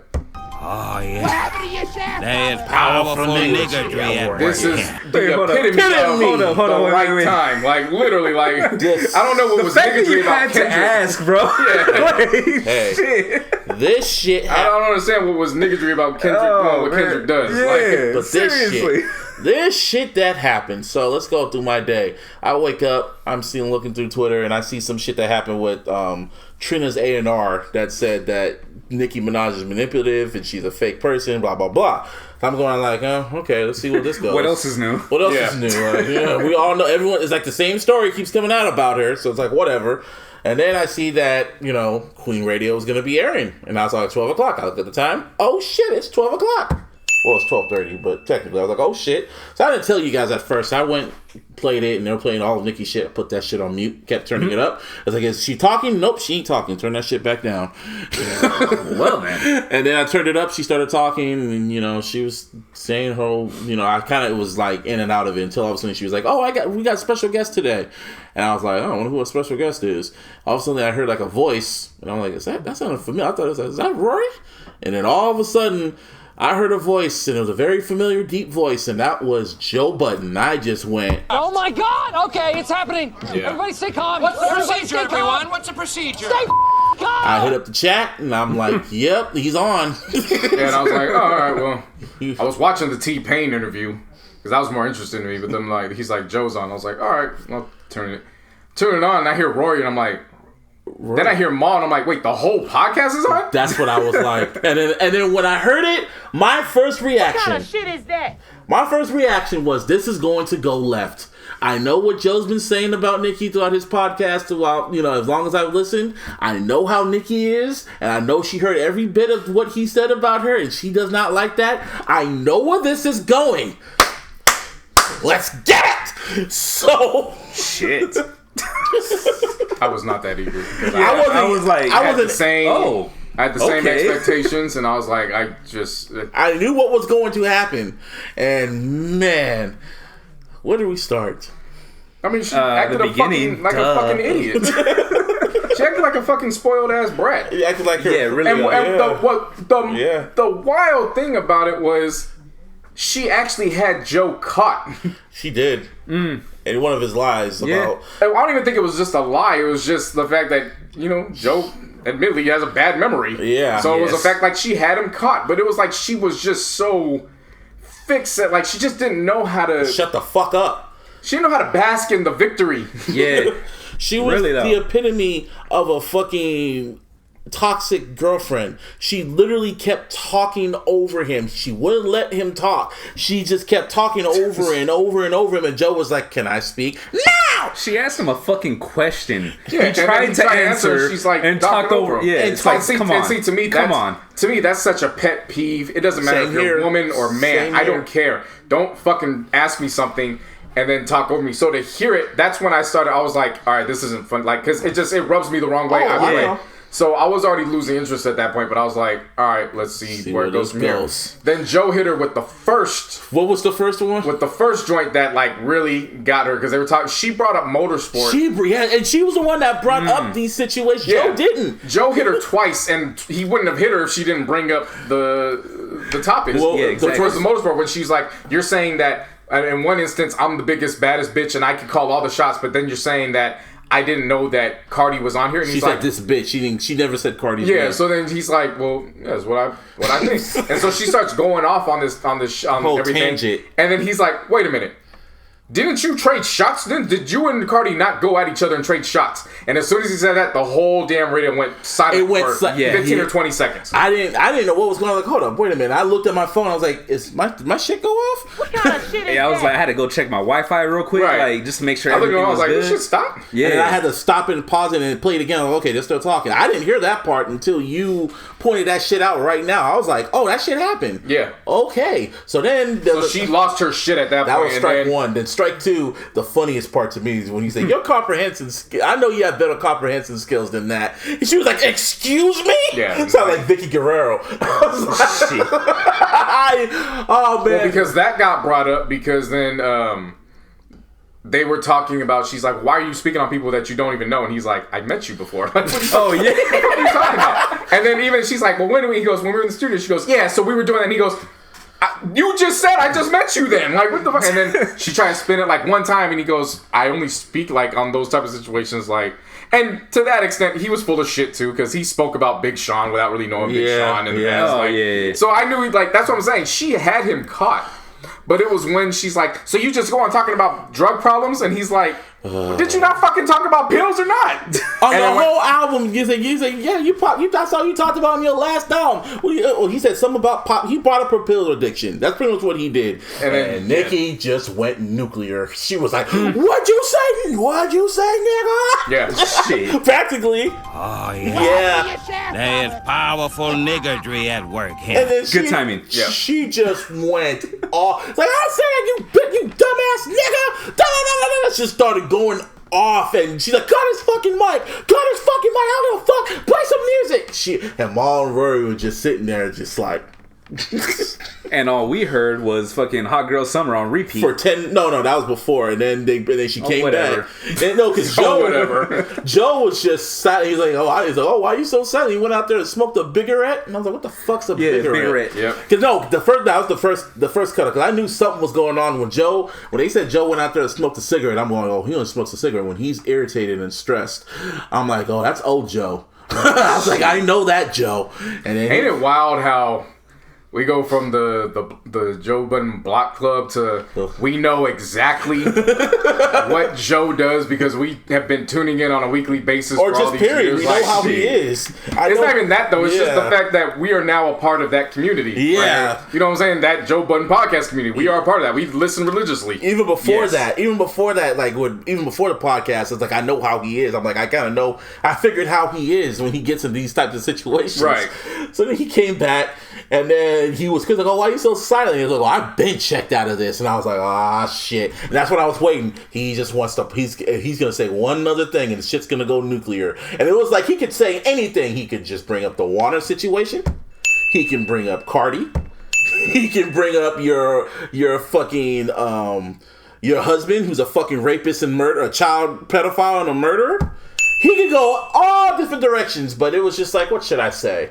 Oh, pills. Yeah. Which seemed to cut deep. Oh, yeah, that's when she went off and cut his mic, and then you heard City Girls just get paid for like 10 minutes. Not City Girls, Hot Girl Summer get paid for like 10 minutes, and then she came back and had another guest, and they were, I know, Rory and Marv were talking to her. Well, yeah, they were trying to interview her and shit. Yeah, they were there, and Maul was trying to distance himself from what the fuck was going on, and you're like looking at it like, okay, damn, I knew it was like that, but shit, it's like that until the picture came out. Until the picture came out, who else was in the studio? Yeah, and you're like, it was Maul and Rory aren't built like Joe. So Joe goes into a fucking room with like 10 niggas, and he's ready. Like, I don't give a fuck. I'm comfortable here. The picture that came out was just a picture of Nicki and her soon-to-be husband with all his fucking goons. Yeah, all his goons. It looked like about 8 or 9 of them with them. Niggas that fresh out the pen. That looked like they were fresh, swole ass motherfuckers too. So it was like no neck niggas. That's why Joe got quiet, because he knew if he said something, he'd probably get that sheared power bomb. Like, you know how the Shield do that triple power bomb shit. That's exactly what would happen to him. And Nicki just went, ooh, give me a hell yeah. Roman Reigns. Ah, shit, everything's wrestling. But yeah, that's why Rory and Ma had to try to. All hip hop is wrestling. It is wrestling at the end of the day. Literally just storylines. This is some storyline shit. And then you can tell like Rory and Ma were trying to just, and they were literally siding with her because she was literally dissing Joe. I can understand, but she was bringing shit up about academics. I'm like, she called him Alvin the Chipmunk. I was like, he ain't did a show with academics like 2 years now. 2 years now. She called him your sidekick. Now this is when you bring it up. And you have his number. So yeah, it just got bad, and it was comedy for me because it happened exactly as I wanted it. I mean, but you know what this also stems from. A lot of people are missing this point. What? It stems from the fact that, remember, when all of a sudden, when Joe was getting the hype with Spotify and it got announced, she's like, I want to be on. And that's when he announced it, she asked, but no, I don't want to do it. There was still some shit from that. Like, she felt a way about that, too. You know what I'm saying? Right. Yeah. So now. It just wasn't about that. It's the fact that, well, I'm Nicki Minaj and you just got a new Spotify deal. Like, why can't I? I'm sure that had something to do with that. Yeah. Well, I also kind of find it funny. It's like, damn, you're on Spotify and you went on an Apple brand type of radio show. Because it would have been one thing if it was just Joe Budden or maybe just Maul, Rory, but it was the whole damn crew that showed up there. And my first thought was, Joe, why are you going on here? You know where this is going to go. But, shit. My first thought was Remy's going to cuss his ass out after at State of the Coach. Like, nigga, why the fuck you do that? Yeah. You knew what you were doing. So as we're talking right now, Nicki's returning the favor, and she's going to be on the Joe Budden podcast this week. Yep. And we saw clips because she was on her IG Live, and it's going to be... Who's more sick?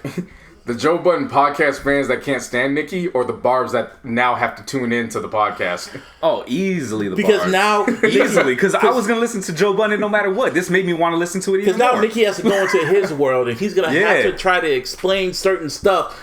Oh man, and see, to me, that's why it was corny. Like, don't get me wrong. Again, she caught him in certain things, so it's not like I'm saying like she was in the wrong completely. No, she caught him. It was just when she caught him. She herself was making herself look like a fucking idiot. So it couldn't capitalize on making Joe look like an idiot, except if you're the barbs, which you hate Joe Budden regardless. She sounded like a fucking 21-year-old. Like a 29. She sounded like a child, man. She did. And the wild thing is she's only 2 to 3 years younger than Joe. She's the same age as Beyonce. She's 36.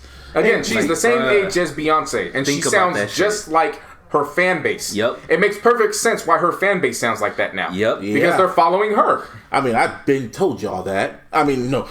I told them they know, but the people don't know. They said it was. I told y'all this once. I'll say it again.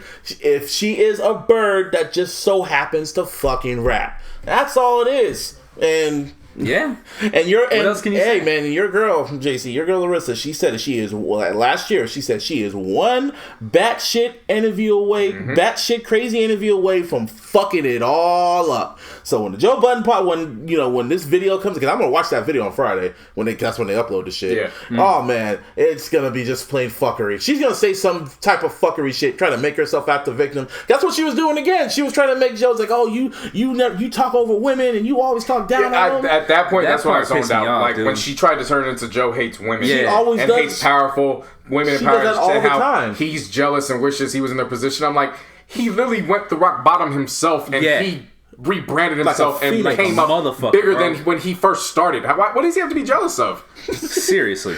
Damn. Understand realistically. He has the number one hip-hop podcast. Yeah, what does Joe Budden in 2019 have to be jealous of anybody, considering his history? Where he started in 2010 is not where he's at in 2019. I mean, you would say that. What's there to be jealous of? Nothing. I was that's logical thinking. Wouldn't it be some shit though if we're talking about Nicki here. Wouldn't it be some shit if he's playing There's nothing with her? logical there. But what if he was playing a mind trick and he has her recording this, and then on the podcast he has Parks rip it up, so it's just bits and pieces of her, and every time they just zone out. So it's not even like we get the full. Wouldn't that be some shit? You just zone out on. Man, Joe knows. She says something and then they just cut back. All right, and we're back.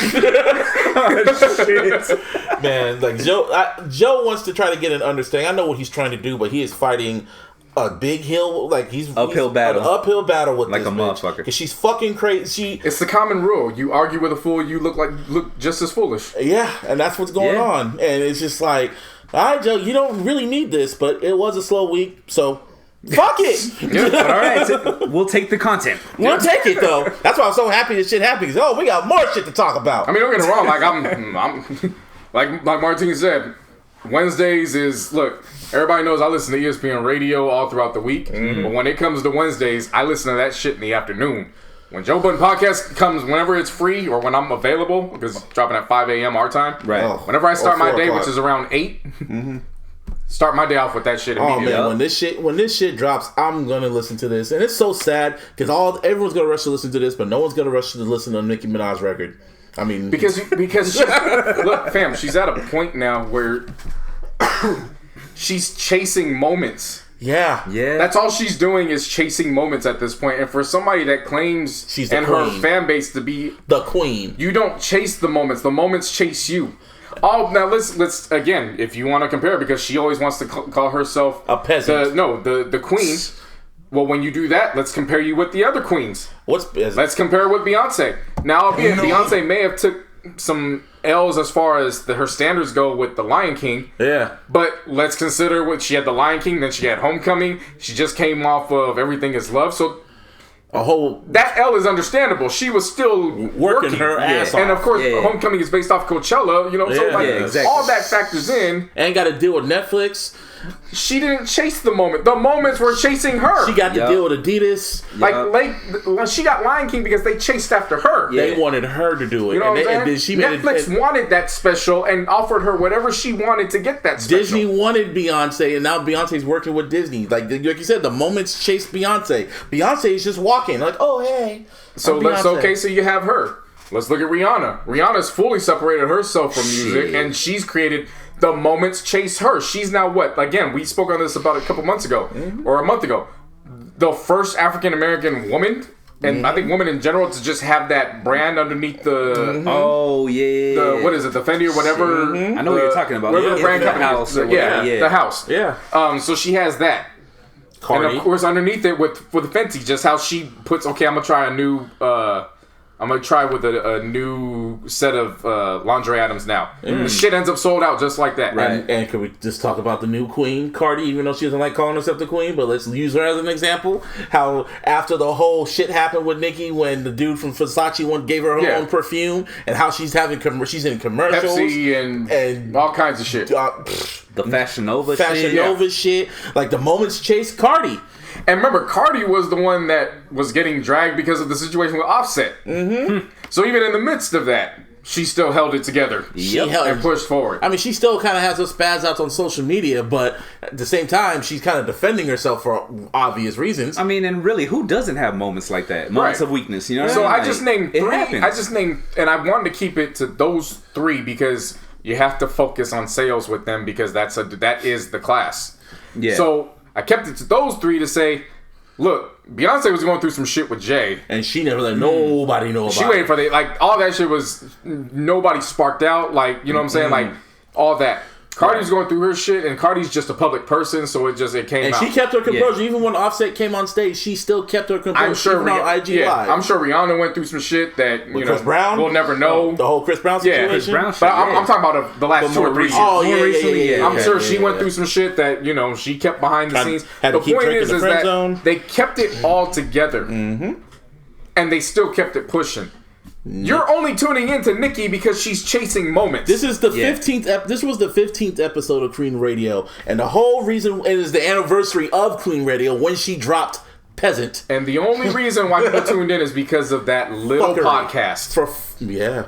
And for fuckery. Remember, that was her exact words years ago. Yeah, she called I'm not paying attention to that little podcast. She called it hashtag podcast. And not only that, the whole reason why the whole essence of Queen Radio is just toxic, bad energy. That's how it all started. Because when her album didn't drop, she had called up the executives, cussing them out, and it's just she looks stupid. And now, 15 episodes later, just 15, a year later, and this is what we get. More fuckery. Just another moment that's just gonna be like, wow, Nicki, what are you doing? Stupid.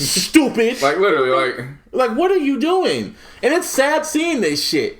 Because Megan, I already know she's gonna diss Trina. I know she's gonna diss Megan. I know that's coming. So? Oh yeah, seriously, that's gonna happen. I give it by the end of the year. She's gonna start sending subliminals, and she's gonna diss Megan. If she does that, she's fucked up. Like no, I mean I don't mean she is fucked up. I mean she fucked up. You know what I mean? I could see that taking place because I bet she's expecting Meg to jump on her side with this shit. With this Joe shit. Even though I don't think she fully understands that she had an amazing pull up with Joe. Several weeks ago. Yeah. And they made a connection where they both want to see each other win. That's why I said when Megan sided with Nicki, when she did this song with Nicki, I'm going like, you do know that you're going to have to side with her on some shit now. And Joe said it himself on the pull-up. He said, somebody's going to come at you and they're going to put that whole I want everybody to win shit to the test. Mm-hmm. They're going to want to see. Yeah. So that's why I'm saying when she did that record with Nicki, I'm going like, Nicki's going to be looking at her like, you need to bow down to me. And that's the only reason why she became friends with her. Because on the live, Megan was just like, I hella looked up to you. And now that's why they were BFF. Because she damn near bowed down to her. Yeah. So, and she don't look at it that way, but that's, I'm telling you. Because then when she does that record with Cardi, because that's going to happen, Nicki's gonna look at Megan like, what the fuck, bitch, and send a whole bunch of subliminals, and it's gonna get ugly again. And there's gonna be a Queen Radio 16, 17, and it's gonna be the same shit over and over and over again until she ain't gonna have no fans left. I mean, she'll have fans, but none to put her on the fucking charts. So it'd be a fire ass collaboration I just thought of. What's that? And obviously Megan Cardi is the one, but you add the two of them, and then you put Young M.A. Possibly Remy. Ladies Night Part 2. And then get Kehlani to do the hook. That's like Ladies Night 2. Yeah. Shit. Yeah. And it would start some shit because Nicki gets left off of that. Mm-hmm. And that becomes, the female. Hell, you could even do it to the point where Rhapsody has a cameo in the video. She could do it to the point you have City Girls in the video too. Yeah. All the female rappers except for her. There's a reason why. Throw Kamai in the mix. Might as well. Fuck it. I'm telling you, when Remy did that whole summer jam and she brought all them women up there and said we are united, and Nicki wasn't there and she performed Sheether, that just personified everything. Like, yeah. Nicki, she's on an island by herself, and it's a damn fucking shame. She did. She did to herself. That's what I'm saying. Like it's to the point where I don't want to keep saying it, but it's literally it is what it is. She's chasing the moments. So in chasing the moments, we don't view you as a queen. Nope. We don't view you as that. We just see it like, all right, well, this is what you want to do now. You must be happy with the position of having to be the opener for a tour now, because nobody but the Barbs want to pay, and even the Barbs that want to pay ain't enough. It's crazy. We saw the numbers. Yeah. We look at those numbers. That's true. You know what I'm saying? Yeah. So if this is the route you want to go, cool. But understand, we don't look at Wendy Williams the same way we look at Oprah. Nope. And albeit all the Oprah shit with Michael and all that, whatever. Like that's its own situation. At the end of the day, we don't look at her. Those aren't the same. They're not the same. Oprah and Wendy Williams are not the same at all. If something bad would have happened to Oprah, she becomes a hashtag where we're pulling for Oprah. Yeah. When we saw what happened with Wendy, and everybody was like, laughing at her. Well, you getting what you dish out. If Oprah would have passed out on stage, it would have been like a worldwide, oh my God, Oprah, get better. Oh, good roasting, Oprah. You know how that shit go. Yeah. Yep. Nicki Minaj, man, it's sad to see this, because at one time, her, Drake, and Weezy were like literally on top of the game at the same time. Do you now understand why when you and Ivana were asking me why I wasn't interested in looking at that fucking photo they put up years ago? Do you now understand? Now you saw the vision. Yeah, you that shit didn't mean anything because they're even more separated than they were before the picture. Well, I think Drake and Weezer are cool. Well, that's what. But even they're separated. But yeah, he's getting off the label. From her. He's doing his own shit. That was the last picture of them together too.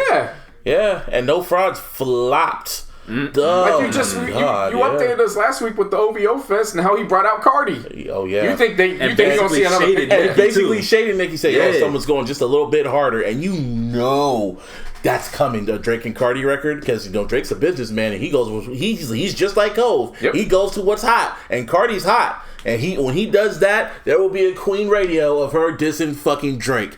Oh yeah. Oh my, and that's gonna be it. That will be it there. That will be the award she gave Travis? Bitch ass nigga of the week? Whole ass nigga of the week? And you know what's coming after? Give that shit to Drake. You know what's coming after that, right? What? Ain't no disses. It's Drake featuring Cardi. And that shit's going to be played everywhere for the longest time. And you know what Drake does? Damn it. Yeah. That's what Drake does when he even said, when I want to get under your skin, I'll just drop a Club Black record and you just can't escape it. And it's not gonna be a record that they're looking for that moment to shine. It's going to be one of those records where it's like, damn, Cardi got you all the way out the fucking path. And honestly, it's going to happen. Yeah. You know how this podcast. Y'all know what this is. You know what this spot. You know what we are. I'm not gonna say it a lot, but you know what this is. What we say on this podcast, it happens. Yeah. So. This. I don't know when it's gonna happen, but it's going to happen. It's on the horizon. So, man, Nicki Minaj, man, just one big ass fucking bird. Man, that's why I wish we had the fuck Nicki Minaj. You dumb. Shout out to Remy. Yeah, I'm gonna listen to Sheath when I get home. That's still so vicious for the DJ. God. And then speaking of Drake, her former label mate, I guess he's the former Young Money label mate. He went number 1 with Care Package. Props to them, man. Is that surprising? No. Yeah. No. Yeah, 110K, 110,000 copies, 17K pure sales. I'm surprised at the 17,000 pure sales. Shit. That's what I was surprised actually, that part, but I'm talking about the overall. Like, if you told me you sold 110,000 and then like 5,000 were pure sales, I'd be like, okay, the legit hardcore fans, like they wanted something. Right. For sure, I can see it. But 17,000, like, that means that there are people who haven't heard those records that were like, I'm going to buy this. You know what I'm saying? This kind of reminds me when M dropped his fucking, his greatest hits album, Curtain Call, and that shit went number 1 with selling over like 500K and shit. I'm like, what the fuck? Yeah. These records, I was as an M fan, I was shocked. Like, there's only 2 new records on here. And it was just like, what the fuck? Like, no, you guys have these records already, and it's sold like 300K for like a good year. Like, but that was a different situation, man. It was his greatest hits, but he was. Like, you know how, for example, like how we burn CDs and shit. Yeah, that's kind of what that was. Yeah, you know what I'm saying. That was just wild to me because put out in mainstream. Yeah, that was just wild to me. Like, wow, you mother. I guess M, and he even I don't even remember that because even when he was with 50, he's like, I'm at the point in my career now I could just drop a greatest hits album and just put like 3 new songs on there or go platinum, and that's what happened. And this is what's gonna happen with Care Package too. This shit's gonna go platinum. He has not chilled. Drake has not chilled. He has dropped the project every fucking year. Not every year, but for the past several years, he has. But like the Care Package, that's kind of like just it's old shit, bro. I know it's old shit, but you know, and So Far Gone too. It's still a project in a way. It's still just a project and shit. I get what you're saying, but it's still just. It's stuff that he had already previously had. Like, it's just, let's just make it available to everybody. Gonna get plaques. He gonna get plaques for all his shit. He might as well drop a plaque for fucking Comeback Season. If he really gets greedy, just drop something for fucking Room for Improvement. Well, that's gonna be extra hard, but yeah. Anyway, more all those samples. Fuck. Yeah, he has the money for it.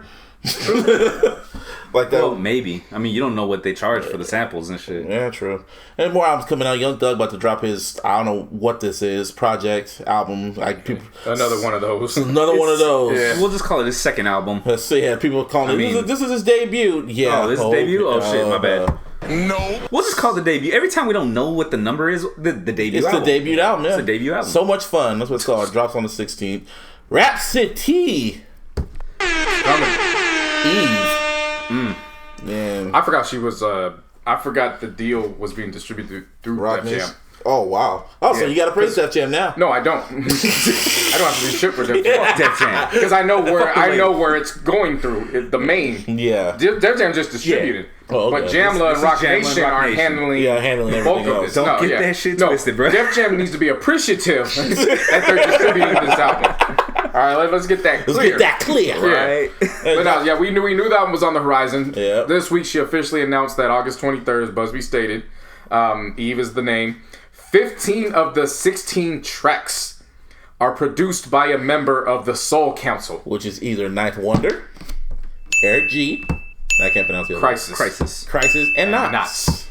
And oh boy, if you are familiar with JMLA, and if you're just familiar with any of these producers, oh my God! Okay, it's happening. Wrong. Everybody say at all. No. And then all the song titles. And shouts out to I think Mark Bird is the only one that's not a part of it, but he does the opening track. I'm still familiar with Mark Bird and his production, so shouts out to him. And all the song titles are named after strong black women.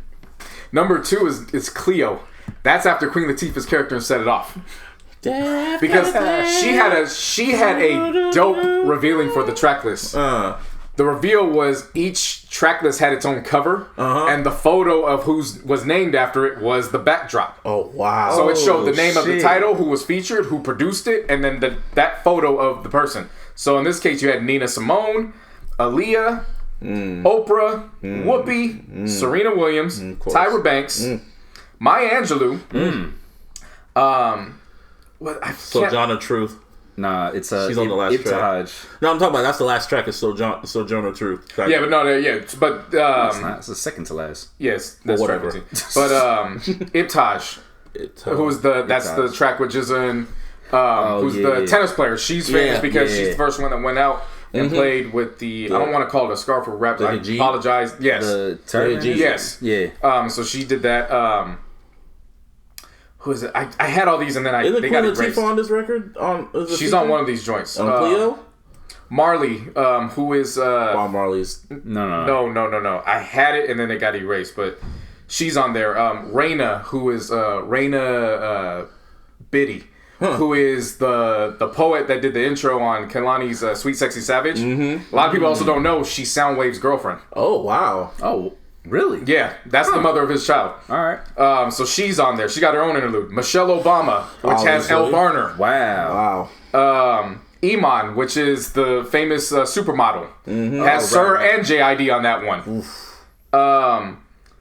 Hatshepsut, which was the first woman pharaoh in the 18th dynasty. Like she's going deep into this, and then Sojourner Truth, and then the last track, Afeni, who is Afeni Shakur, which is the one with PJ Morton. So I wonder if she's gonna have an interview. I'm looking at this like this could be her to pick a butterfly. Like she has an interview with Afeni. Yeah. I'm legit looking at this like it's 16 tracks. Yep. Oh, there's a significance to it. Yeah. Remember, the reason why it's To Pimp a Butterfly is because he couldn't call it To Pimp a Caterpillar because people would have caught on that it was Tupac. Yep. So there's she was on To Pimp a Butterfly. Yep. That's true. So I'm just saying, looking at this, look at the trees. Yeah. Look at the fucking family tree. Look, we already said that we consider Layla's Wisdom a classic. Oh. Yeah. So I'm looking at this like, could she follow up and blow that one out the fucking... Like, is this the number one album of the year this year? I already said Igor. Tyler the Creator. Like, hey, ding, ding. Come on. Yeah. Come on. But I was already... Look, Rhapsody, we've already said it's... We feel like we would do her an injustice putting her on a FemC only list. Right. So, you already know when she announced it, I'm ready. Yeah. The fact that you're looking at this track list now, and now this is the concept... I'm sorry, I'm not going to Jeezy first now. I'm going to Rhapsody. I'm going straight to Rhapsody. I'm going straight to Rhapsody. Yeah. Sorry, Jeezy. Damn, she got the same day as Jeezy. Yeah. Damn, Jeezy. Oh, well. Speaking of Jeezy, did you see him Photoshop his fucking face on Tom Brady? Yeah, I saw that. Yeah, I seen it. Yeah. And then did you see the cover? Everyone keeps talking about this cover. Oh, you haven't seen it? I haven't seen the cover. Everyone kept talking about it. Oh, it looks exactly like merchandise you would have got at TM 101. Like Blueface would have made it? Like Blueface's covers? It does... For somebody of Jeezy's stature... It was supposed to be his last album. It does not look like what should be. Question. Is it the one with the jersey? That's the cover. Oh, what the hell? What the hell? That's some shit you put on someone's shirt. That's the cover? That's the cover. This is on his IG. Hey, look. What the... I'm knocking on wood right now. that looks like some shit you put on a rest in peace shirt, bro. You know what I'm saying? Like, yeah. That's really what that looks like. That's just lazy. Nah, and I'm treating it the same way I've been treating YG's albums the last few years. Yep, you know what to do. Change alternate cover. Yeah. Put a parental advisory sticker on there, and then, I'm that. Good to go. But the Photoshop, I want to ask y'all. What's some bad Photoshop y'all seen over the years? It could be on an album. It could just be some shit you saw on social media. The Offset album. The first one that comes to my mind is when Bow Wow put himself on the damn death row. Oh, shit. I had to bring that. Oh, yeah. Yeah. That is powerful nigga. It's that for me. See, I was thinking the Offset one with his kids, because like that was a bad one. That's horrible. I'm talking about when Game photoshopped himself with Tupac when he was young. Well, and he tried to play it off like he was actually there, and the nigga was like, dude, that's what's his name? Johnny Good. What's his name? Johnny J. Johnny J. Like, dude, what the fuck? And he deleted it, but he really tried it. He really tried it. Game's done a lot of shit over the years where it's, Nah, I think that he released West Side, and it's like, damn, you can't deny the dopeness of that record. And then it's like, yeah, I remember why I'm not excited for that record. Now it's the past few months of what you've been doing. Chin up, kid. Chin up, Dad. The marathon continues. I will never forget. Little nigga didn't say that. Yeah, just another. Yeah, and he's that's still another one. That's another one where we should posting. be praising him, but we know him for chasing the moment. And he's still posting Nipsey fucking shit. And he does one Marathon Monday. Marathon Monday. Yeah, Marathon. I unfollowed him after that. After the whole Chin Up Dad, I was like, I'm done. Chin Up Dad. The marathon continues. A little nigga didn't say that. Say that. Dad, the sky's blue. Yeah, man, the sky is blue. You know why? Because Nipsey told God that's his favorite color. So of course, when you look up at the sky, just know the marathon continues. If you don't see it. Yeah. I was about to praise you for the good timing on the shut the fuck up, but then you fucked it up. God damn, nigga. Yeah. Well, that took the mood down. But anyway, Vince Staples is going to join the same label as the Temptations. Yeah. I mean, obviously, it's revamped now. I know, but I'm just going to say it. Because Motown was Death Row in a long time. It was Death Row Records with that lineup. Yeah. God damn. If I'm not mistaken, though, isn't Motown where QC is housed? Yeah. Mm-hmm. So that's what I'm saying. Motown, it's obviously it's way different from the Berry Gordy Motown. Oh, yeah. I know, for sure. But yeah, it's fully restructured. But this was announced at Capitol Music Group's annual meeting. So, it wasn't even like Vince came out and said it. They got wind of it from the annual meeting because they're like, yeah, we just got Vince Staples. And then they saw, because, they do the presentations, so they go do that whole thing. Right. Then it said music coming fairly soon. So I'm like, oh, shit, he's jumping full steam into this. All right. But I just remember him being with... obviously it was Def Jam, but it was Artium, which was No IDs. Mm-hmm. Oh, he was. Yeah. He was. But the wild thing is that so he obviously switches, but he is keeping intact one label, and that's Blacksmith, which is Talib Kweli and then the manager Corey Smith when they started that label years ago. Really? He's still remaining with them. Oh wow! Because that's also a part. It's similar to Rock Nation where it's label and management. So he's still staying under that umbrella, and he's coming over. I read this and I was like, once again, if only we had Revolt. If only Yeah, I know. We could have had the hip hop ESPN, hip-hop ESPN. music ESPN in general. Yeah, well, good for him. Good for Vince Staples. Yeah, so he's gonna be dancing with the Temptations. Good for him. Yeah. Another switch up was Griselda. Yeah. Ooh. They you talk about that hustle. They got that whole cosign, man. Yeah. They were Rock Nation. Yeah. They went where they could be used properly, and it's not like a whole actual label jump. It was management, right? Mm-hmm. Yeah. Yeah. So it's West Side Gun and then Benny the Butcher. They got that Rock Nation management. They're deals. doing the management. I initially, when I looked at it, I was like, okay, are they switching up labels? Because of course, West Side and Conway are shady.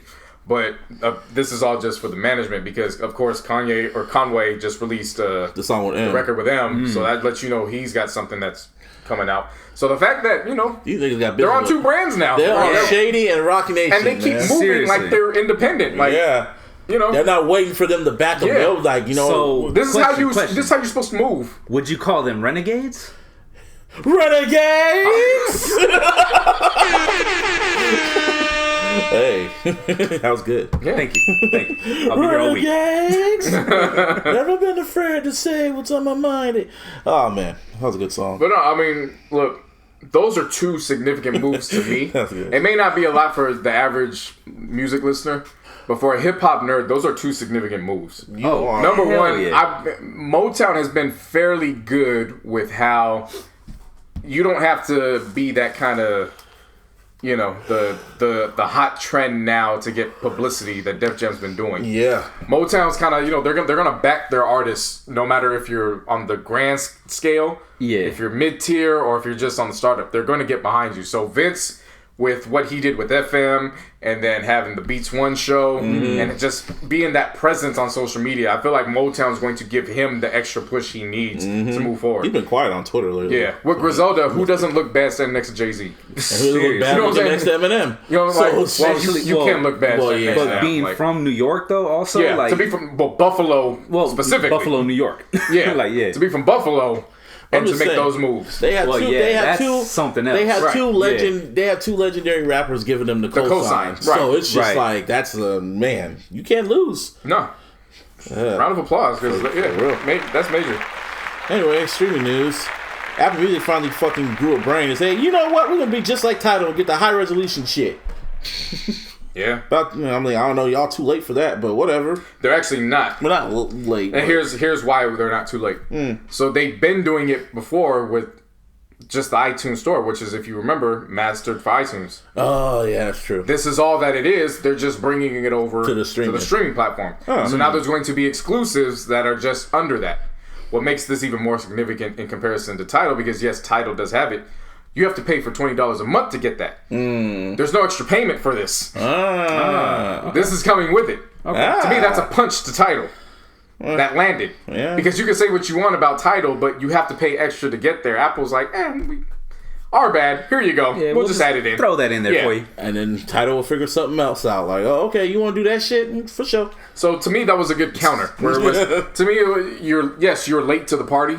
But instead of trying to up the price, it's sorry, our bad. Here you go. Yeah, I mean, and there's a lot you can do with that. Like, again, you don't be surprised if there are certain artists that they pull when their album drops. They want to do a significant, because they can't do the pick one streaming over the other anymore. Like, that's been out for a while. Yeah, they took that. But shit the out. idea that we're gonna partner with you to, even though the albums are gonna be out all over the place, we're going to do something special with this mastered version that you can only find through Apple. You know what I'm saying? Tidal got them with the mastered shit. Yeah. When they mastered records now, even I can't really Tidal, where Apple Music succeeds is they're under the Apple brand. So the marketing far supersedes Tidal. Yeah. Oh, yeah. You know what I'm saying? So that's what I'm saying. They could do a lot more with that. So that's why I found that very interesting. Also, Netflix, you better fucking get your ammo ready, because Disney is coming with the fucking guns. They want smoke. They want all the they want that smoke. No, in the words of Street Profits. They want it now. No, in the words of Street Profits from WWE. They want the smoke. Yeah. They want the smoke. We want the smoke. That's what Disney Plus want. They want all the smoke. Because you announced it when they bought Hulu. They were like, they're going to put in one big ass package. Well, guess what, motherfuckers? Disney Plus is going to bundle with Hulu with ads and ESPN Plus for $12.99 a fucking month. Shit. Now I'm gonna do some numbers. Disney Plus was already gonna be $6.99. Yep. Right. Hulu with the ads is $7.99. So think about that. That's already $13.98. Yep. You add ESPN Plus and you save $1. Yeah. That's fucking crazy. That's some because ESPN Plus is $5 by itself. Yeah. So you can get those two by themselves, but it's like, hey, why don't you save $1 and we'll give you ESPN Plus. And you get Hulu with ads. It'd be ads, but we have everything. We'll add more shit. Yeah. And to me, you already know what's going to come next. What? They're going to have another package where if you don't want the ads, you just pay like $3 or $4 extra. And we all know everybody's going to skip this shit and be like, oh, I got to pay roughly $20 for that. Give me that. I'll take it. Give me what I want. And then you factor in how HBO and HBO Max. HBO Max is coming pretty soon. And that has the Fox shit and everything else that comes with that. They're coming for Netflix's head. Netflix and remember we've been reporting all year Netflix is losing money because they're producing at such a high rate and they're not getting it all that back because of the subscriptions and people, 7 people attached to one subscription. Well, I'm just saying, like, shit's getting spooky for Netflix. Y'all got Blockbuster out, and Blockbuster out to paint, but hey, history likes repeating itself. But Netflix, I think they're too big to fail. But we'll see, because it's just they're going to do. So they're going to have to do something, because remember, The Office and all those NBC shows are 2020. Yeah, that has a timestamp on it too. They're figuring it out because they have a lot of quality shit, and that's the one thing I hate about all the streaming shit. So much quality shit, and I can't keep up with it. I mean, you saying they have quality shit like Disney Plus ain't about. I know. Unraveled. I sound like Ghost. I know. I sound like Ghost. I know. Fuck.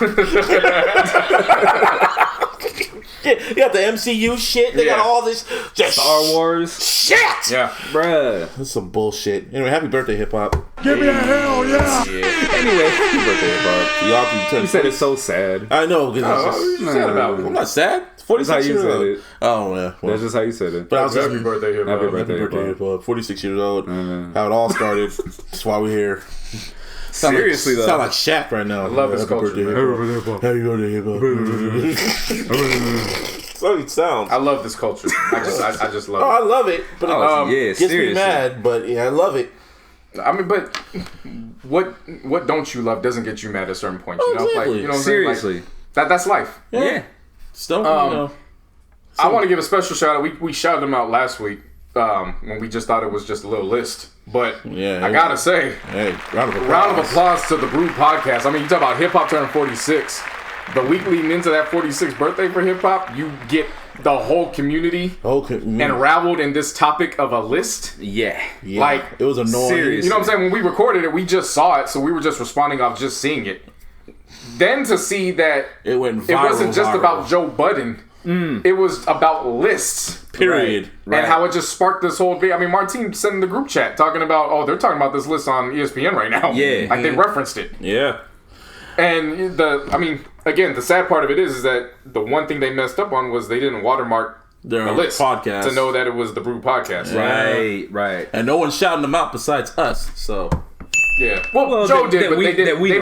Joe did, but they didn't name him. That's what I mean. They didn't say the name. But he did recognize that it wasn't like, Joe it's not like he took credit Joe for was shit. playing his greatest hits. That was an episode that he deserved after all these episodes. Like, the fact he made it I'm sorry, fam.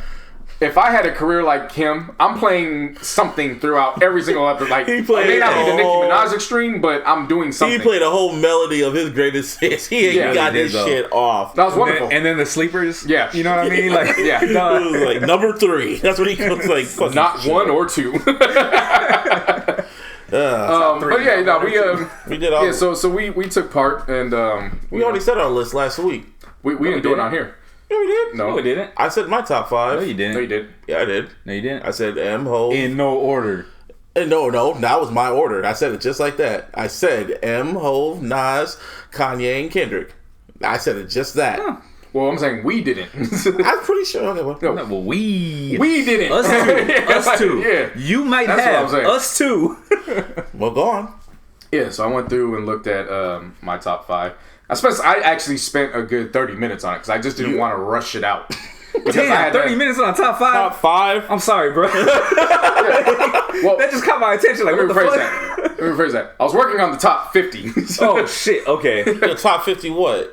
Just rappers in general. Just your own personal list? Oh, yeah. Okay. I was working on my top 50. Oh, okay. Which I'll reveal later because that's not even close to being done. Overall on this list, I spent 30 minutes. Let me rephrase that. Okay. On the top 5, I spent a good 10 minutes because I want to make sure, going through it. I can only name up to 5 and everything else just fits in between. Nah, not for me. There's too. Again, it's a beautiful culture. Like, it is. Everybody that has contributed needs to be highlighted. But for my 5, number 5, I put Cube.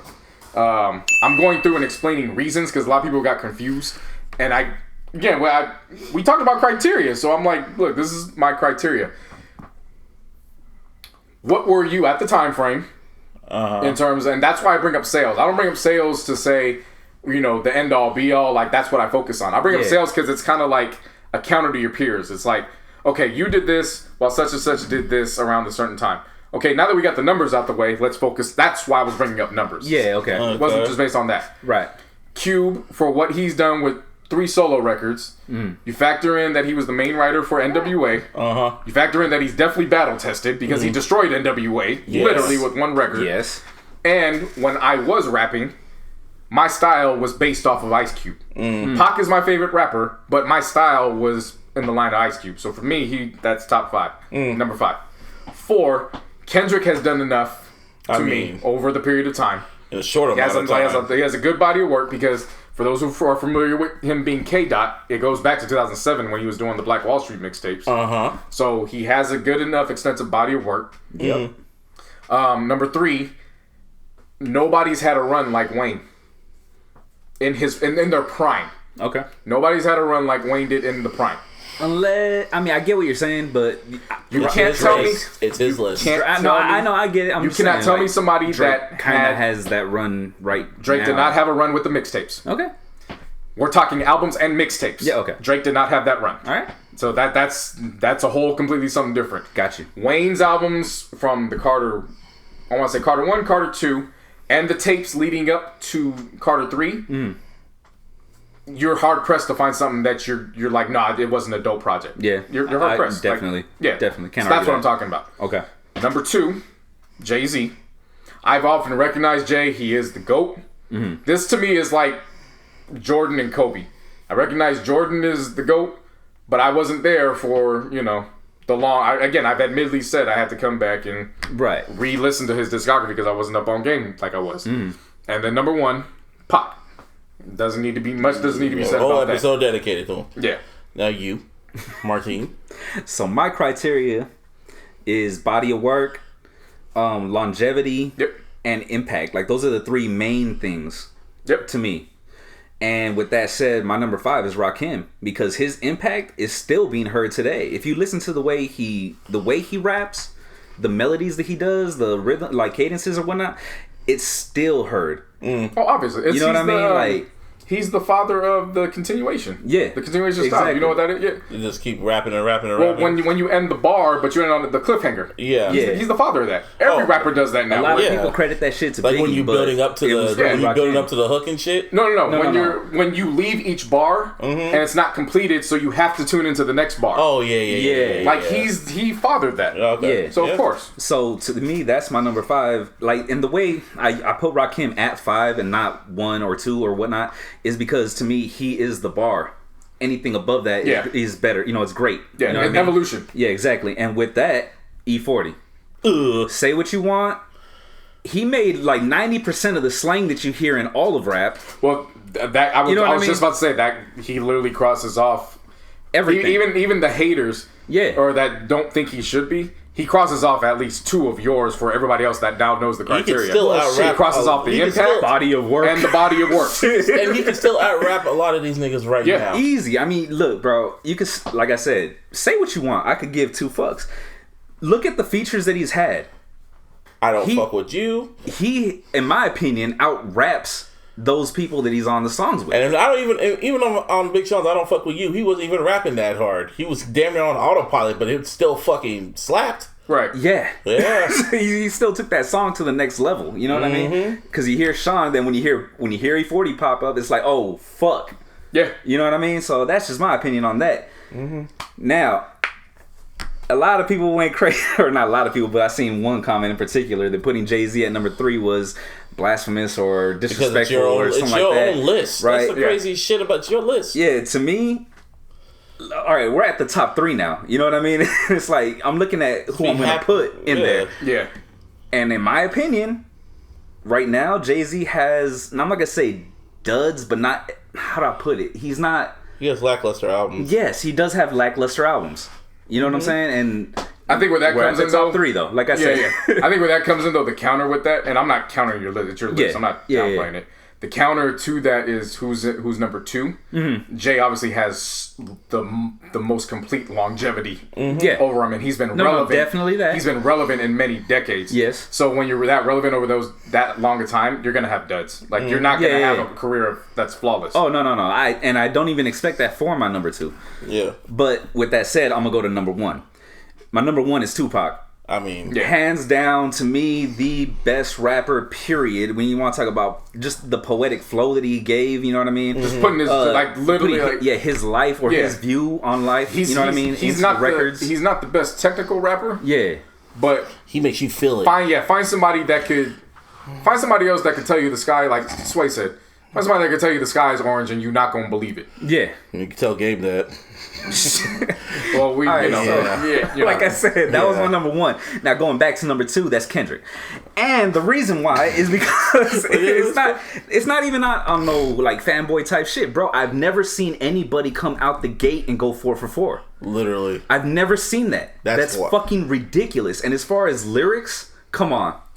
Like, what are we talking about? You know what I mean? He called himself the greatest rapper alive. And in my opinion, he is the closest thing that I've ever seen to Pac. He's like Kobe.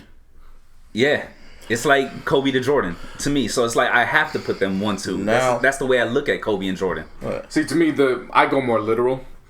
So to me, Kobe is like it could go either way if you think about it. Kobe to me is like Jay or Wayne, depending on which scenario you want to run in. Mm-hmm. Jay and Kobe literally started the same year, which was 96. And they lasted for pretty much the same duration of time. So if you want to go from that aspect, like literally that's the mirror. Wayne and Kobe makes sense because remember, out of the 4 All-Stars, Kobe was the pup that year when it was Shaq, Eddie Jones, Van Exel. Well, Wayne was in the Hot Boys, and Wayne was the pup in that, who then superseded everybody, and then went on to do that. And their runs kind of mirrored the same too. They both fell off at the same time. If you think about I get you. So I definitely get you. But I'm going more off of literal, literal terms. Yeah. See, my whole thing is like the fall off for Wayne was just so dramatic. You know what I'm saying? Especially with the whole situation that he had. I know it was no fault of his, but with what he had with what you call it, Birdman. Yeah. You know what I mean? It just, to me, that kind of like put a huge fucking blemish. And Kendrick still has the ability to do that, unfortunately. You know what I mean? Pray that he don't. On wood, I mean, seriously, like pray that he don't, but he can fall off. And this is my list as of right now. Right. You know what I'm saying? The list is always changing. It's not gonna. It might not be my list 5 years from now, 10 years from now. Shit. You know what I mean? Since y'all gave reasons, I might as well explain my list. That's what I was getting to. Like, I get you. Yeah. My top 5 is not really on. My only criteria is how do these rappers make me feel? I give a damn about record sales and all this other shit. It just goes on about how I make my feel. So by having saying that, both y'all have Pac at number 1. Pac is, we said it last week, he's on a whole other just realm of just music. Like he's, like I said, he's up there with Bob Dylan, he's up there with Michael, Prince, all them legendary. He's like on a whole other plethora, you know what I mean? So to have him at number 1 is like, no shit. You know, it's like putting up, like he's up there with God pretty much. Right. So my top 5 is just rappers that make me how I feel. So I guess at number 5 would be Kendrick Lamar, because like you said, you have never seen, I haven't seen a rapper go on this type of run. Like he is undefeated. All his albums make me feel like differently and emotionally in so many ways, and the way he raps, it's just on a whole other just level. And he has not let me down. Yeah, no, seriously. And like music wise, everything about him, he is just it's almost perfection. Yeah. And the only person, the type of run he's on, the only person I could think of would be Kanye, and that'll be number 4. Kanye's number 4, the type of run he went on. So I didn't want to counter what Martin said with Kendrick, where he's like, I haven't heard anybody that's jumped out that goes. It was his list. No, but I was saying, like, universally speaking, Kanye jumped out 5 for 5. 5 for 5. Well, universally speaking, yeah. Critically, I get what you're saying. You know what I'm saying? Like, I get what you're saying, but you know how I feel about that situation. But that's what I'm saying. Like, it's just a different. It's different. I don't see it that way. But the way Kanye just makes me feel, with how he kind of makes you want to feel great, just minus all the MAGA shit. But musically, he's like you say, he's a fucking genius. When he's in his bag, he's in his bag, and the shit he went through is just, when he came out the gate, it's just like wow. Number 3 is Nas. Like, what is there to say about Nas? He's literally like a prophet when he raps. He literally make you sit. He can make me sit down and think about life, and just he does it so fucking well. Of course, number 2 is Hove, of course, because Hove is literally the greatest. Like we said, he's like probably the greatest of all time when it comes just to rapping. There's a bar for every fucking situation in life. There is a Hove bar, and just everything he's done in between that. And it's just like when I listen to Hove, it's like, yeah, it's gonna be a great day. Now I listened to him when I really started getting to rap. I remember at first it started with Missy Elliott, and then it was like DMX, and I tried to find that perfect mesh of it, and I found Eminem, and he rapped differently than a lot of these rappers. Like, he rapped so differently, the way he was just mixing words, and I never went through what he went through with the whole, baby mama hating his mom and shit, but I felt that anger, I felt that emotion, and it was just like, I connected with it, and he was likely my spokesperson for what I've been going through, and so I hold that near and dear to me. So when I look at my top 5, I'm just like, yeah, all 5 of these motherfuckers could really just out-rap everybody if they feel like it, and I am completely confident with that. So that's my top 5. I'd explain that too, because everybody's like, "Oh, you didn't have Nas in like this, that," and I'm like, "Well, fam, like I said before, just this my criteria. That's why I have 2 lists. Yeah. If you're talking about lyricists, then no way in hell I'm not going with Nas in my top 5. But I'm just going for my take. Those were 5 artists where you put them in any scenario, and you give me the option between them or Nas. I'm always picking them over Nas. As far as the bodies of work. Whichever bodies of work. Right. That's just, and I get tired of people saying, well, what about Illmatic? It's like, we ain't speaking on Illmatic. You're talking about the whole career. I recognize Illmatic as one of the top 5 releases in hip hop history. It's like the thriller if not number 1. Like, I've been on record of saying that. But we're talking about bodies of work, man. Like, and at the end of the day, it's your fucking opinion. Yeah. That's how I was looking at all these lists. It's like, this is all just your opinion. And like, my list is just only personal for me. Is how it's pretty much all these are. I don't care about your album. Like, I do care about your albums, but it's just like all those added to why you're in my top 5. And it's just like, yeah, that's just how it is, and you're not going to change my mind. There's one rapper that's missing out of all our top 5. Make an educated guess. I know who. Yeah. Everyone's going to get mad at us about that. Everyone's going to get real mad about that. You know what I've gone on, as I've just listened to Biggie over the years? Only 2 albums. But that's not. I don't. It's that's not his fault. Yeah, it's kind of not his fault. Like, something tells me he wanted to tour that second album. He wanted to do stuff. Yeah, like he's probably recording the 3rd album. Yeah. You never know. You never know. Right. So something tells me it's not his fault. But one thing I've noticed is, for as great and descriptive, and he's easily top 3 storytellers of all time. A lot of his rhymes were just ABC rhymes. Of course. Yeah. So to me, it was like, it just, and you could say the same thing. You could say the same thing about Pac and and all that, but it was just, Pac was more of a speaker. Yeah. When you spoke, you listened. Yeah. Big. He was was the technical lyric, he got into his lyrical shit. But to get there, it's very elementary still. Yeah. And then he also has those quite a few lines, albeit, one from Richard Pryor and all that, but just the lines where it's like, you look so good, you suck on your I'm not saying that. No, I would not say that. I'm not saying that at all. Like, well, M has questionable lines too, but he's in character. This one was just like, Biggie, what? No. Yeah, like, what you doing, Big? If I had a top 10, he'll be in my top 10 for sure. But I looked at it as, well, you needed like 2 or more albums to make me feel a type of way about your stuff. But I don't have that type of connection to Biggie's music. Like Life After Death and Ready to Die, they're just classic albums. But you only gave me 2. You only gave me 2 records, man. Like, I needed more. But unfortunately, he died. But still, that's what I'm saying. Like, circumstances didn't let him. I'm not holding that against him. Yeah, I mean, either. So some people calling him the greatest of all time and shit like that, and I'm like, after 2 albums, word.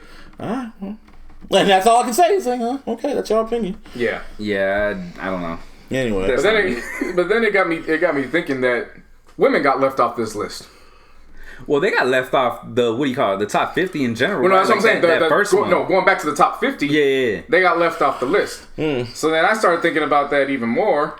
And I was like, I wonder what a top 50 or a top 5 women's list would look like. Well, for me, I said Missy Elliott was who I listened to the most, so it would be Missy Elliott would be Missy number for me one. Is my number 1. Missy, the way she used to twist words and how animated she was, her, no particular order, MC Lyte, Queen Latifah, Lil' Kim.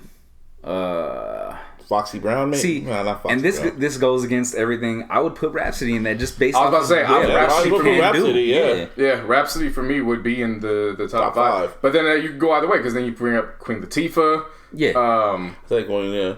Nicki, Like, you got to put Nicki on there, but not on the top she has to five. be somewhere on there because she's made an impact. Yeah, but it all just that's basically where I would go to is like Rhapsody's done enough.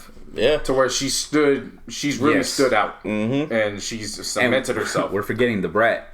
Brat has also played a role. Brat has to be on there somewhere. But for me, for sure, number one would be Missy. Like, don't forget about Eve. Yeah. Okay, now I gotta read. Look at it. Gotta look at that shit. Trina, now. Because Eve used to have to battle DMX in the locks. So to survive that says a lot. She had Foxy Brown. Early Foxy Brown, not that shit you heard on Present, not that shit you heard on Peasant on Queen, not that Foxy. God damn. Yeah. Yuck indeed.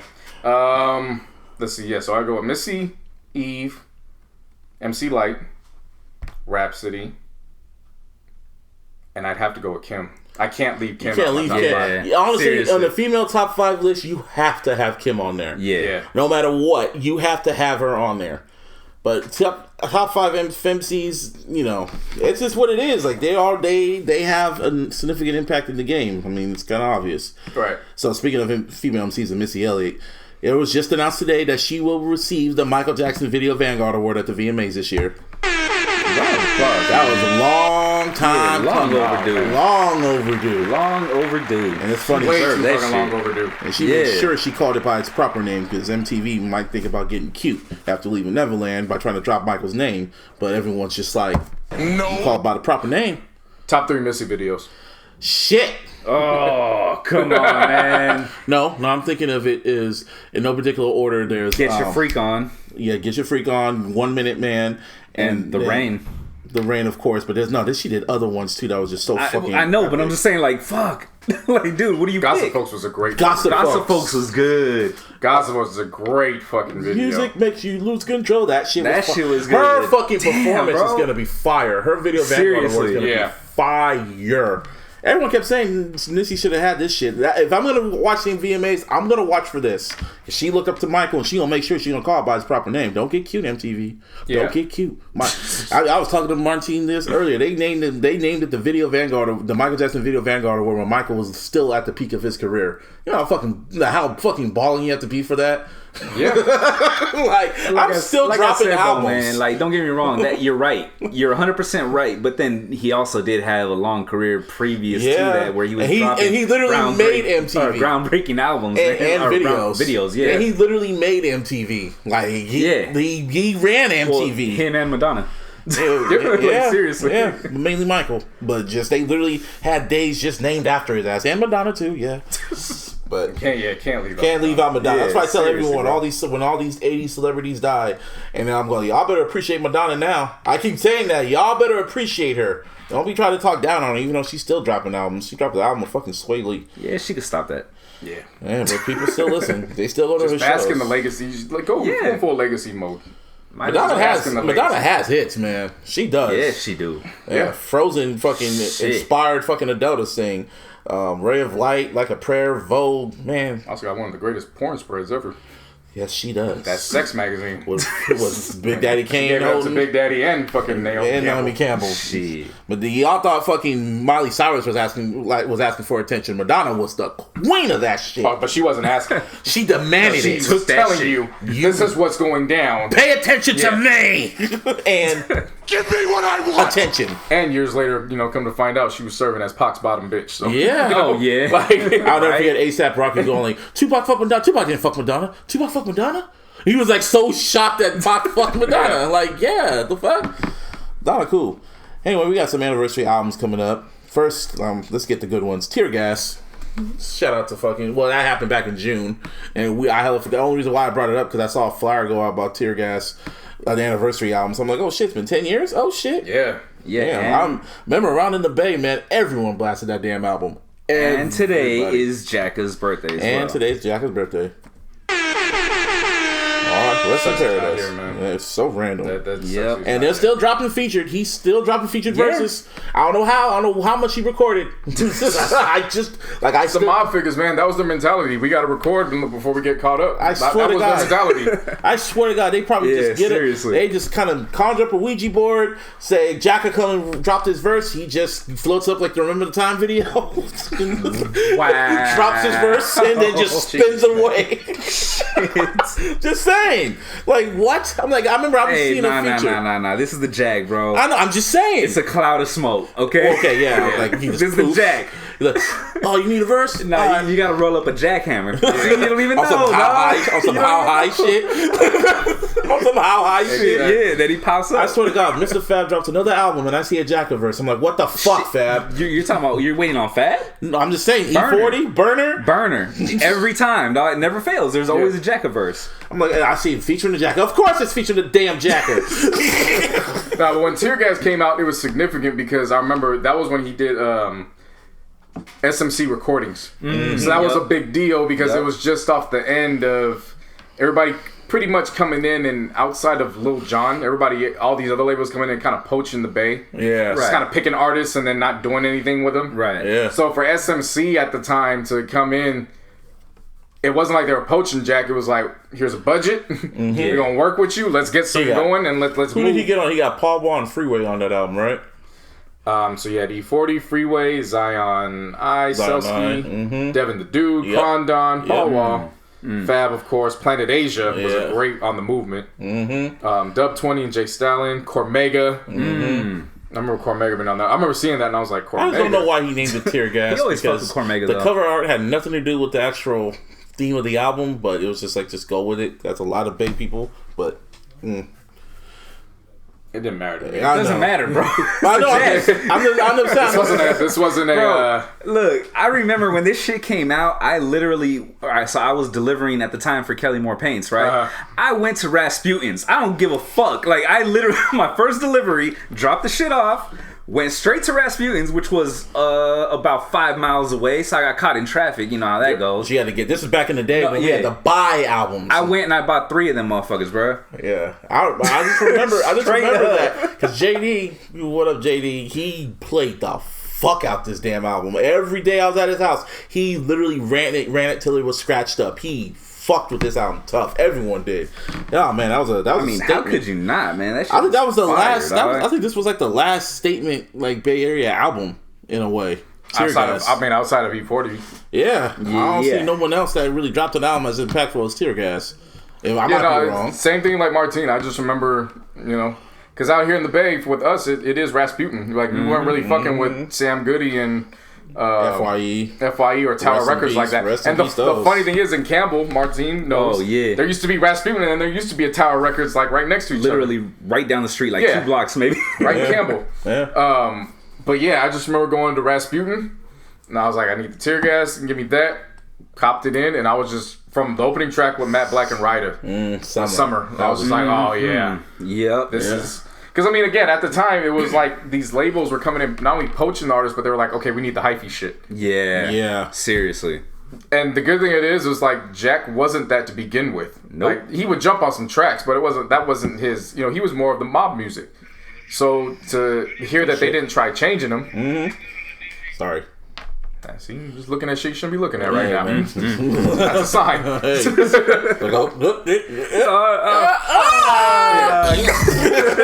to hear that they weren't making them change the style, you know what I'm saying? That was refreshing. They're just being themselves. Let him do what he do. And then Glamorous Lifestyle ended up becoming like a hyphy anthem that wasn't hyphy. Yes. Y'all getting educated on Bay Area culture right now. If you watch that video, I'll never get it out of my mind because that video drove me nuts.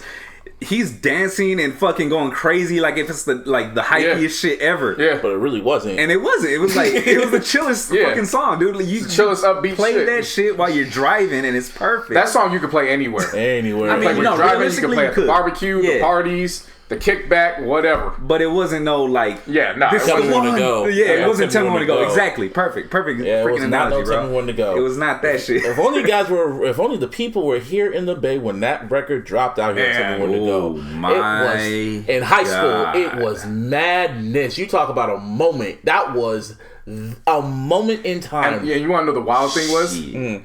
That was really just at the forefront. If you go back and look at 2006 and what the Bay Area did musically, because remember, Too Short dropped 2006 with Blow the Whistle. Yeah. And then remember, that's when the Grown Man remix came out. Shit. And then that's when, of course, Son of a Pimp. The first one was 2005, but some of the songs were still funneling in 2006. Yeah. Like, so it was just a good time to be out here. House party. 06, man. I remember hearing everything from the end of 04 all the way through all the Mac Dre shit. You know what I mean? Especially because he died in 04. Yep. Right. So all the Mac Dre shit, all the Thiz shit, all the E40 shit, Federation, fucking. EXP and the Locksmith, the team, yeah, bro. I'll never because when the team, I'm sorry, when the team dropped World Premiere in 2007, when World Premiere dropped, I was like, oh shit, this should have been on a major label because it did not say it had every element of Bay Area. But that album sounded so like universal. Yeah, I was like, fam, somebody dropped the ball on this because this should have been like a Capitol Records release. I'll never forget being at a house party when Tell Me When to Go was fresh out. It was out and it was early, but it was fresh out the oven type of. And I remember I was at a house party. It was like one of my former homegirls' house party, and someone turned the lights off. So I knew Tell Me When to Go was on this mix CD, and then all of a sudden the house just got packed, and all of a sudden Tell Me When to Go came on, and everybody was like, ah! Everyone just started going dumb. And then when Ghost Ride the Whip, that shit started. Oh, yeah. And then someone busted the window. And then it was... Shit, I remember. Party over. I legit remember when that song came out. When it came out, I was heavy on the blogs and shit. Oh, yeah. So I found it on there first. Yeah. Like I want to say that I was the first one to be playing it, but I know I wasn't. Yeah. Kind of shit, you know what I mean? Someone else had to post it before me. Yeah. But when I got that shit, bro, at the time I had a 71 Buick, bro, with one fucking L7 Solar Barrack 15. Dog, I was slapping that shit all up and down the block. That song was a moment in time, dog. And when you hear it now, I'll be at bars and they still play it. It's cool. You have the feeling, but it's like it wasn't the same feeling when it first came out in high school. Yeah, man, my school dance, at the last before prom, it was like our last school dance and shit. That was like the most hypiest one. When Tell Me When to Go, it was like, I really feel that was when it was literally at the peak. It was literally at the peak. We were all going to the flea markets getting our shit airbrushed. Like literally, like. I'm not the only one that was doing that. I didn't. I looked at. I had one airbrush because at the time I was going through rap names and I was like, all right, well, I'm gonna take my second middle name, Theran, and then that's when J. Cole started bubbling. That's when I first found out where I couldn't use J. Cole. So I was like, all right, well, I'm gonna just go Theran J. Cole, and I did that after Ryder J. Clyde. Yeah. So I was like, all right, well, I'm gonna rock that. So I took my ass to the flea market. With them heavy, the heavy ass tees that have the heavy ass collar, so it doesn't sink. I took one of them. I still have the shirt to this day. I'll bring it in. I took that bitch in, had them spray paint Huey from the Boondocks, and then it was Theran J. Cole on it. Wow. That's hella. Hey man, Jabos. That's nostalgia. Hey Jabos, bro. The Bay Area in 06, man, that was a time. You had to be here. You had to be here. Seriously. Like there's no way to explain it. Bro, one of my cousins came from fucking Hawaii just to like experience it. The Bay. Yep. It was a time. Wild, man. My boy was telling me that some of his cousins moved from down south up here. Yeah. Just to fucking be part of it. Like, dog. Yeah, but then we had Sway come out here for MTV's My Block. It was beautiful. And then, And then you found out a lot of people didn't know Sway was from the Bay Area. Yeah. Seriously. No, then after that, that's when no one wanted to pick up that baton. And then, shit happens. Yeah, shit happens. But speaking of shit happens, this is also the 10-year anniversary of fucking Slaughterhouse. Yes, it is. Their first debut album. Yeah. I remember exactly where I was when they formed. Where? Shit. So I was chilling with one of my boys, and then he just so happened to have the Joe Budden, was the Padded Room, whatever. Padded Room, yeah. Just so happened to have the album. And he's like, bro, you got to hear this one song, though. It's like, he's got Royce, Joel, and he's got Crooked Eye. And you're like... And I was like, Crook? And I was like, wait, how'd he get Crook? And then, of course, they had Nino Bless. Yeah. When I tell you, when that song was done, and I was like, yo, that would be so dope if they were like to go on tour with each other. Like, I'm not even thinking of a group. It's like, that would be dope if they found a way to like go on tour and just be with each other and just do it. And then next thing I know, they like... Formed a group. Yeah, like, it's like, okay, Slaughterhouse, that we're naming it after the song. And I'm like, oh, bet. All right. Yeah. All right, now we're going back, like... Because, you know, at this time, it was a weird time in 2007 to 2008, 2009 in hip-hop, just in general. It was weird. Yeah. Like, weird in a good way, weird in a bad way. Like, hip-hop was just all over the place, so there was no sense of direction. Yeah. Like, on one hand, you had, like... You did have Rick Ross with Trilla. Yeah. And he had that sound, but at the same time, you had Soulja Boy. Ain't that about a And then nobody knew, like, which direction to go in and how to respond to that. But the fact that they were, like, coming together and forming, like, this lyrical hip-hop group. Like a fucking Voltron. Yeah. It was like, okay, so you got one of my favorite underrated rappers of all time, Crooked Eye. Yeah. Yeah, Royce the Five. I know how Royce gets down. Right. You know how Joel was on the come up. And Joe Budden. And Joe, if you knew he wasn't the punchline only from the mainstream. You know he could rap. Yeah. Yeah. So, yeah, sound, man, you know, I don't have to go through this album. I used to blast the fuck out this album. I mean, when I heard Sound Off, I was like, oh, this is the shit you're on. Yep. And I heard Microphone, and I remember that beat that Alchemist made, because Eminem ripped that beat on some freestyle shit, so they all ripped it. And then, of course, Cuckoo. I remember when I first heard Cuckoo, I was like, Cuckoo! And they were all rapping about crazy shit. I was like, M needs to be on this. And No. Old M, not the M now. Anyway, on site. Shut up. That was a Ford rapper. Let them do what they had to do. They ripped it. Oh my god, Pharrell March was on this shit with Salute, Pray, Raindrops. Oh my god, the whole Not album. Tonight was amazing. It was. That was like one of the most memorable hooks. Mm-hmm. Like, because remember, they were just rapping. So that was like the main concern with a lot of people was like, oh, so it's just gonna be a rapping album. Like they're just gonna rap. Yeah. But then you hear Not Tonight. And they showed the quality. Make songs. They could if they want to. Yeah, right. If they were on the same page, they could. Yeah, and great album, really great album. 10-year anniversary of that album, and then Welcome to Our House. Wait, but that's not the actual cover though, right? I know that's not the actual cover. It's the bonus track version. Bonus track. I was looking for the other one, but then because I remember JC was actually the first. Like he handed me the CD. Mm-hmm. That was the first time I bought this. I bought the physical copy. I couldn't find it nowhere, so I downloaded it. Rasputin. Yeah. Yo, there you go. Tell you, man, I used to make weekly trips to Rasputin. Like I would leave. Seriously. It was rare when I wouldn't leave with an album. At least one. You'd have to take something, bro. Even if it was a mixtape or DVD or so. And I remember the very first time I stepped foot to start doing that. It was the documentary. That was the very first time I was like, okay, well, I'm gonna start rocking it. I bought the documentary. I bought the Massacre from there. Like, all my shopping was at the time I lived 10 minutes away from Rasputin. Oh, that's 5 minutes true. away. I forgot about that shit. I lived like right down the street. Yeah. So it was easy to just get the car and drive over. Yep. And then Welcome to Our House happened, and we talked about that, and I defended that album to the fucking death. But this isn't about that. This is about Slaughterhouse debut. Yeah, this is about the 10-year anniversary. I know, but it still makes me sad. It still makes me sad that they're like no longer because of fuck shit. Well, we can say that was that. This. Yeah, it's a moment in time. This was, the way people talk about Watch the Throne and other albums. But for us hip hop heads, this was it. Yeah, that was it. Yes, it was. I remember playing this for the first time. Like, wow, it was exactly what they just.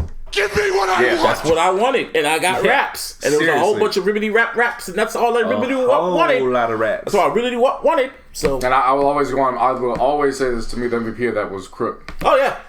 Crook shined and again, it's like you saying with your list, like Rakim is number 5. I can rank all of them. It was Crooked, Royce, Joel, and Joe. Yeah, though that was the list of who spit the hardest. Joe would probably feel differently, but without question. Yeah. But Crooked was the Ross one. So Onslaught 2 was amazing. Great album, man. Yeah. Anyway, let's get on to the NFL. This preseason has started. Did I watch fucking the first preseason game? Hell. I didn't even know them niggas was playing. But hell I saw a whole bunch of people go to the Raiders game. I was like, oh, they're playing tonight. All right. I don't. I've been watching after I was forced to pay attention to preseason because of work. I don't want to watch preseason. I don't want to watch preseason, period. I never want to watch preseason ever again. Y'all so horrible. No. You don't understand. I didn't go through your situation, so I'm not going to speak on you. You don't understand, but Busby, you're fucking horrible, man. I don't give a damn. I don't want to watch. It's whatever. The games are boring.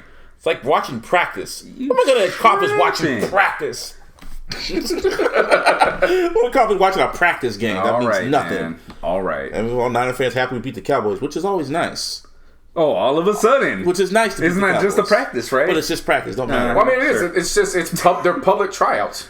Yeah. Yeah. That's why I always feel really what it is. That's why I always feel starters should never play in preseason games. That's the reason why I watch, though. Because I want to see how my team is going to look or how the new players look before we get into the actual, you know what I mean? I just remember to see where they're at, pretty much. I do remember in the first preseason game when Kaepernick, started, but when he had a series and then he ran for that fucking 50-yard touchdown, I'm like, wow, he's pretty quick. You get moments like that. And I'm like, I wonder if he's going to play, and then the rest is fucking history.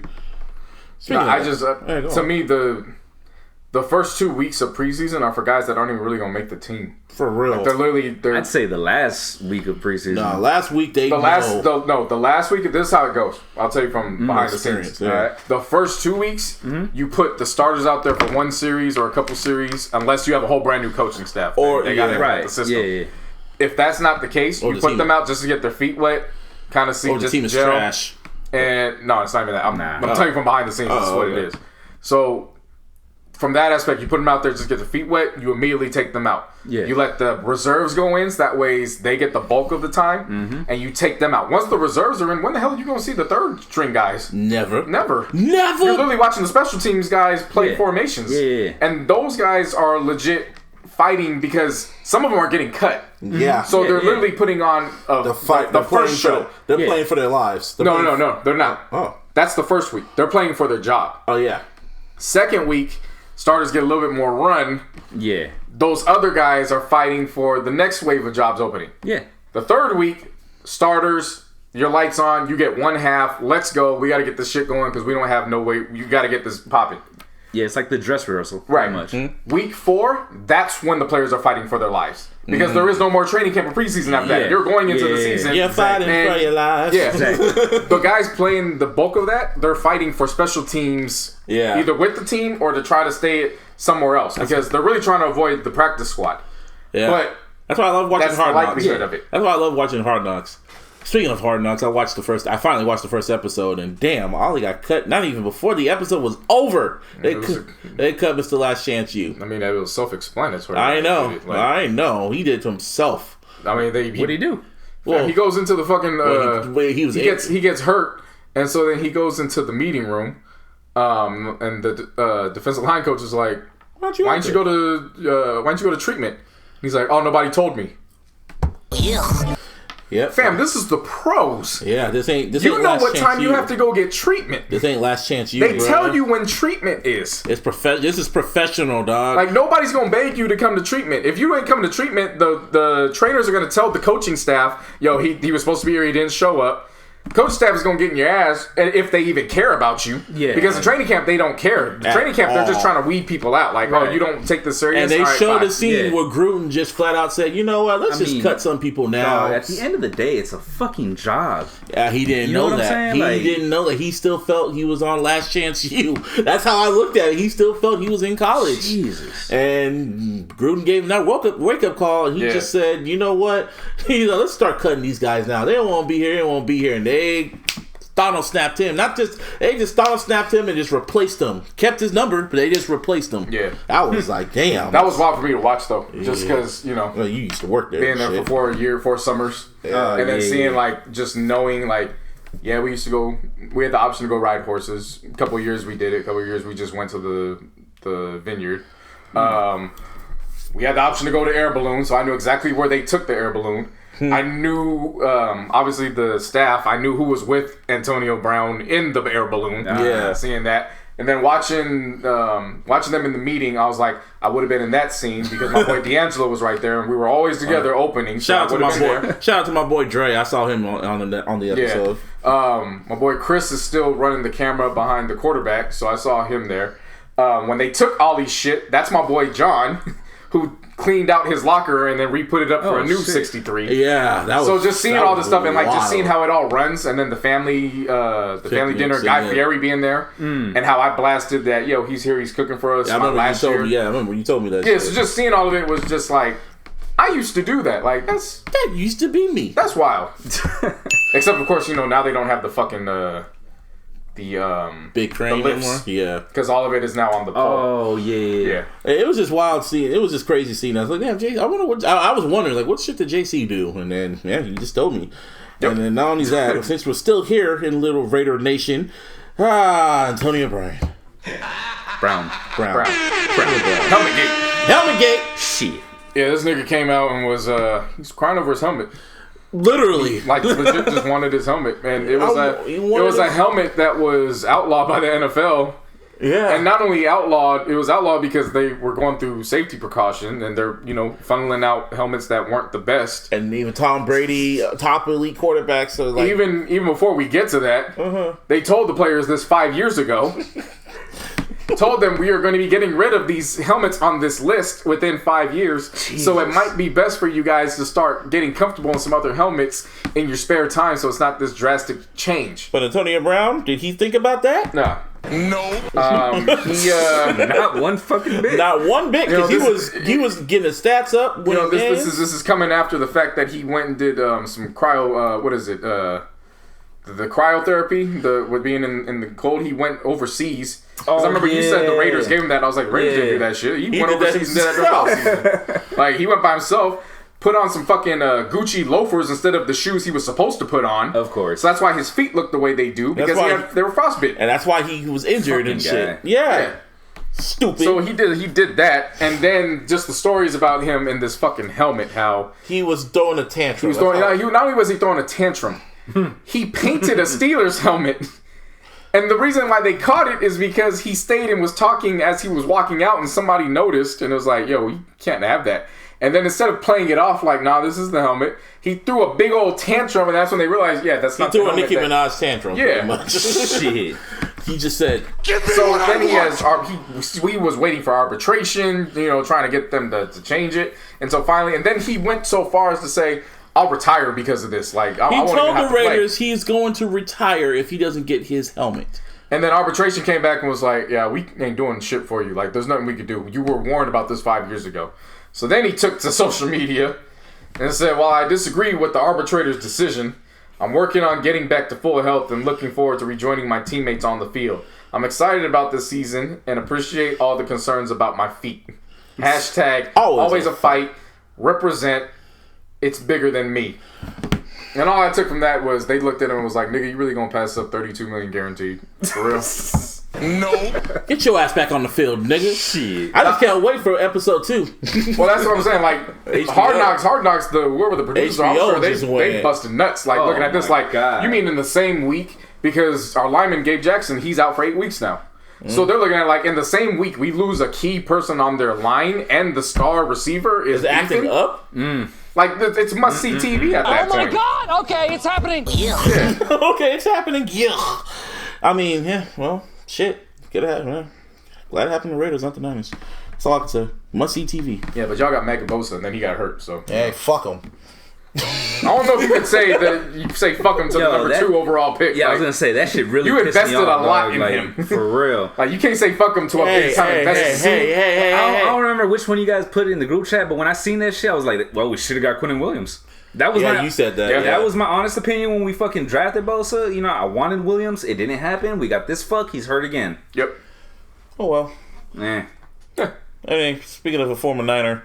He's not formed, but anyway, Kaepernick decided to work. Pretty much put up a pick me video. Yeah. He showed up pretty much saying he has over 900 days undrafted, unsigned, and he's still working out. Saying, "Nigga, I can still play." Well, the XFL is gonna be hiring, but we'll see. Shit. Whole ass surprisingly thinks that he could still be considered for return. I could give a fuck what he says. Fuck him. This shit was a fucking backhanded compliment like a motherfucker. What made it all funny was it was supposed to be off air. That's what made it all funny. Oh, no shit? Yeah. I didn't see the clip. So this is before he's on the podium. He's halfway on the podium, not speaking into it, so he's speaking to the side. So they ended up catching this, and it's, frankly, I'd love to see Kaepernick come in if he's good enough. But I don't want to see him come in just because somebody thinks it's a good PR move. If he's good enough, he will be in. And I'm like, Sam, he was good enough years ago, and you said he was a son of a bitch for not being able to. Yeah, and I was going to say, this quote goes on a little bit longer. He mentions the fact that he goes, I know owners like Bob Kraft, and they'll hire him if he's good enough. Yeah, and I was like, dog, the owners was kissing your ass. And this really makes the owners as a collective look like idiots. Because when they caved to this, I was like, it's stupid, because if he changes his mind, what are they gonna fucking do? All of a sudden change their mind? Like, they're literally bowing to whatever this man is. He's basically playing mind controls over the NFL, and you're falling for it. Yeah. Like, they walked in and didn't have any spine when it came to this. I mean, he's been better than about 50% of the quarterbacks in the league. Yeah, and if you don't even want to if you don't even want to say that with the starters, if you want to go strictly to the backups. Oh yeah, no, I'm saying of all, because there's usually 3 quarterbacks on the depth chart. You know what I'm saying? He's better than 50% of all quarterbacks. Hey, Dak Prescott just turned down at least for $30 million. So, if you want to get rid of him, Tom Brady keep getting new. We forgot to bring this last week. Tom Brady keep restructuring his fucking deal. Oh my god! To just keep getting money. Just keep getting money until he feels. And the funny thing is he's still the 6th highest paid quarterback. Get your money, Brady. Get them rings. That's a nice luxury when your fucking wife is a supermodel. Yeah, right. Like she is the clear-cut breadwinner, and you're like, oh, a $5 million overall pay cut to get $5 million more this year? Why not? Let's do it. Fuck it. Yeah. Nigga, just you mean I can get 7? All right. You know what? NFL fans just felt like Two-Face and Batman Forever. Why can't you just retire? Yep. Seriously. Why can't you just die? Just go away. Go away. Give us a chance. Yeah. It's not fair. Yeah. That's life. But somebody is standing up throughout all this still, which is of course Eric Reed is still. He's still getting tested. Yeah. I can't believe that shit. He's had 3 random tests this offseason. Since training camp started. They gave him 2. They already gave him 3. Surprise. Shit. Yeah, crazy. So he's still, he's still keeping track of that. But then you also got wide receiver Kenny Stills for the Miami Dolphins. So their owner, Stephen Ross, ended up hosting a Trump re-election fundraiser. Yeah, I saw that. That raised $12 million, and Kenny Stills was like, I'm not with the shit. Like, you got to pick a side. Like, you got a team full of people that are fighting the shit that we're talking about day after day, but you're fun. Like, this wasn't like some little dinner. Yeah. You helped raise $12 million for this man's re-election fund. That ain't no Trump change. Yeah. Man. Nope. And what was funny was he actually put the new coach, Brian Flores, in a interesting position because... For those who haven't seen Brian Flores is one of the few black coaches. And he's also in his first year as a coach. So he's kind of in that position where he's like, I feel him. No, he's in that position where he's like, I feel him.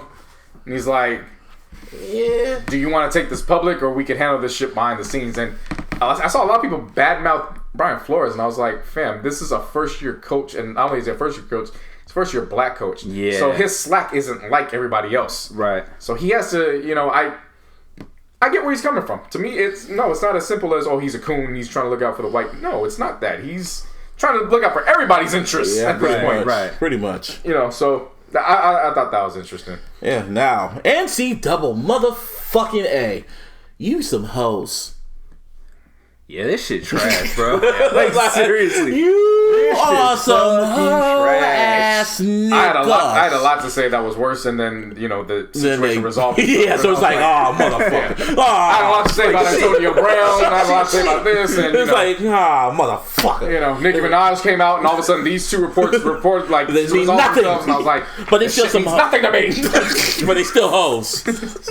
Yeah, so the NCAA released what was known before today. That's the Rich Paul rule. Yeah, which was a new set of criteria for agents that wanted to rep those the tweeners. So the ones that were on the fence of leaving school. Yeah, but they weren't fully committed to the pros. And they tried to be sneaky with it too. No, they didn't try to be sneaky. No, not sneaky, but they it was pretty self-explanatory. I mean, they were trying to do it, and they did it, and they thought, nothing's gonna happen. No one's gonna be mad. So here's the criteria. The criteria was, number 1, the agent needs a bachelor's degree.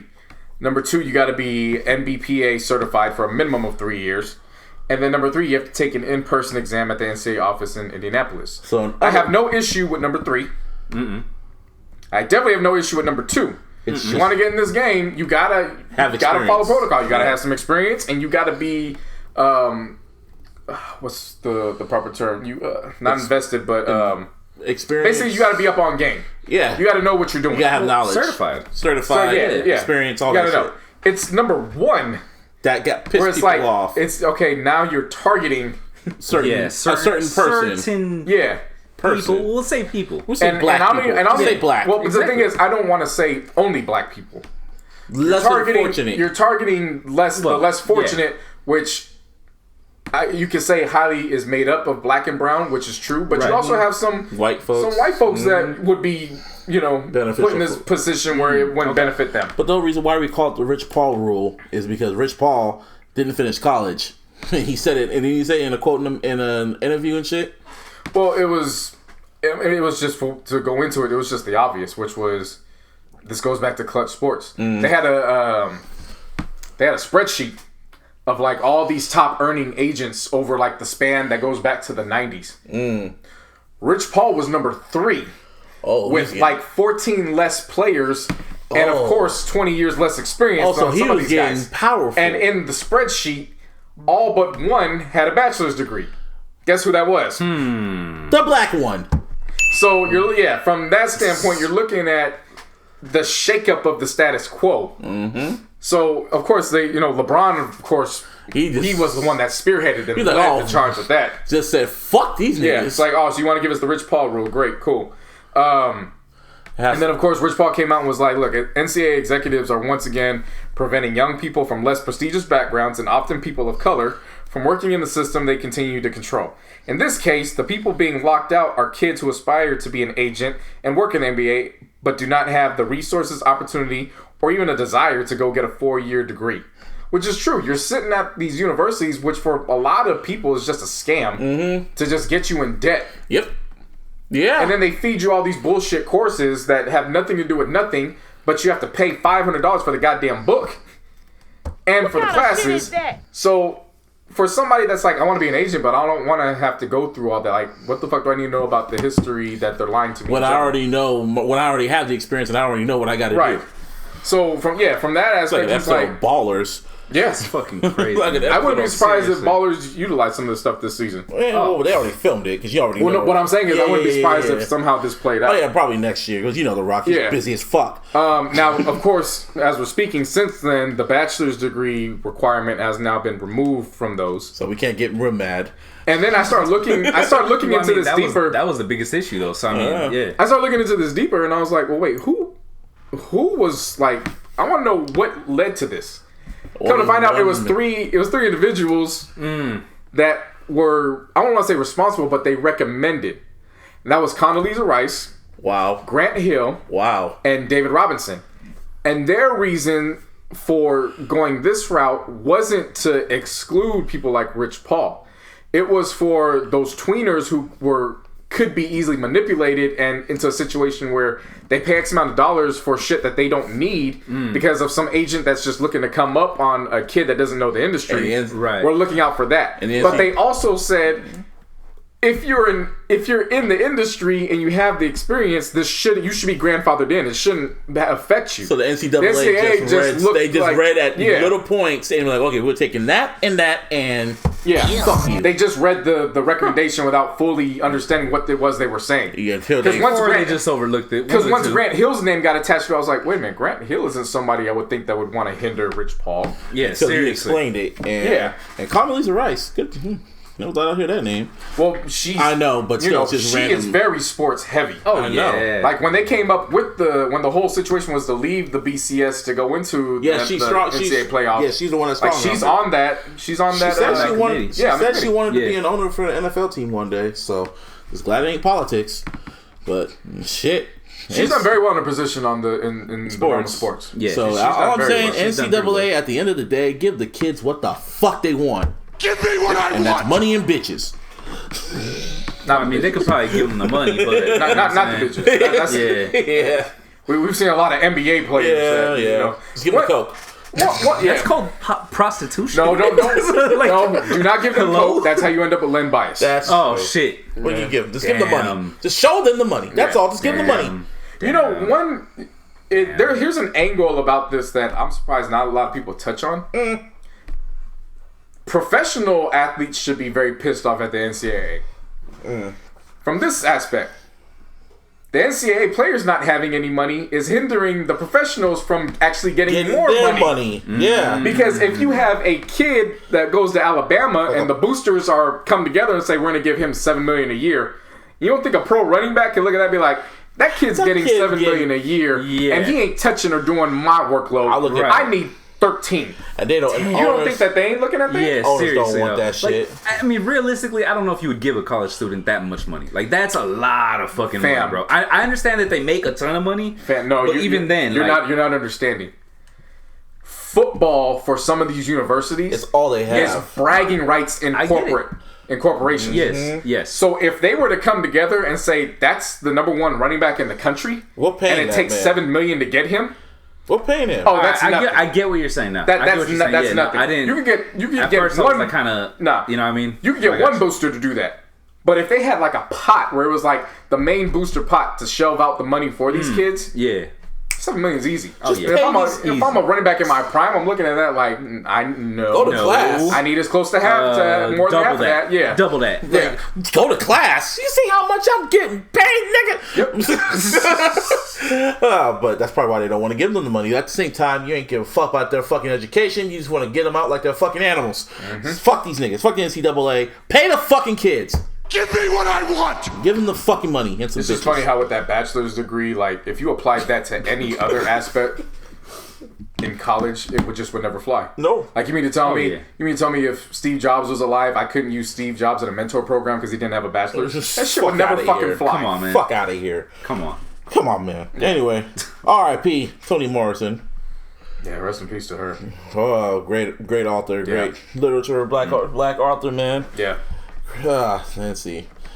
Young Miami's car got shot at. I didn't know about this shit. She was in her red, was it the Benz Jeep? That's the girl from City Girls? She was pulling out and all of a sudden niggas just started shooting. God damn. And it wasn't even like she got caught in the crossfire. Niggas was shooting at her car. She must have pissed off somebody. So then there's video footage of her on the phone with Southside. Because remember, she's pregnant right now. Yeah. She's on the phone with Southside, telling them what was going on. Who she didn't see. And then the reason with the significance of that is that everybody was pointing to Kodak Black because over the past week or so he was saying how he would kick her, punch her in the stomach or something like that. He did say that while he was in jail. Yeah. Shit. And so then he came out a couple of days ago or within the last few days and was like, he publicly apologized for the comments. And I'm like, just every day he's just like Bill.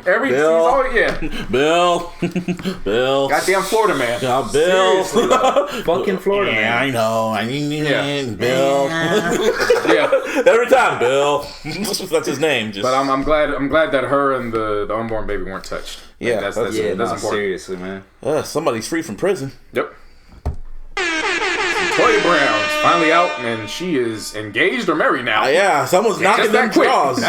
They were married. They got married when she was in jail, so he's knocking them draws down. Yeah, that's it. Oh yeah, there's powerful niggery at that's work. That's it. That's all. She's free, and she getting pregnant as we're talking. Yeah. Oh yeah. More than likely. More than likely. Knocking them. Orange is the new black. Anyway. Also, when it comes to Coming to America, the sequel, or Coming to, I guess, putting the 2 in front of it. James L. Jones, man, he's gonna reprise this role. This is the fucking trifecta. First it was Darth Vader, then Mufasa, and what's his king's name? Ain't Coming to America? I forgot. He's the king. He's the king. The king of Zamunda. King of Zamunda. Yeah, he gonna be the king again. Hope he, like Joffrey or something like that. Whatever. King Joffrey. That sounds right. Yeah, but he's reprising his role as Eddie Murphy's as the king. As the king. Yeah. Paul Bates is back. He's gonna come back. You're a king. Well, how old is he? Shit, I can't wait. Top of that, Wesley Snipes is coming in. Yeah. Shit. Yeah. And revealed when I watched his interview on Hot 97, Rick Ross is gonna be in there. It makes all the sense in the world how he was. I'm not saying he secured this based off of this because he did have her own Superfly.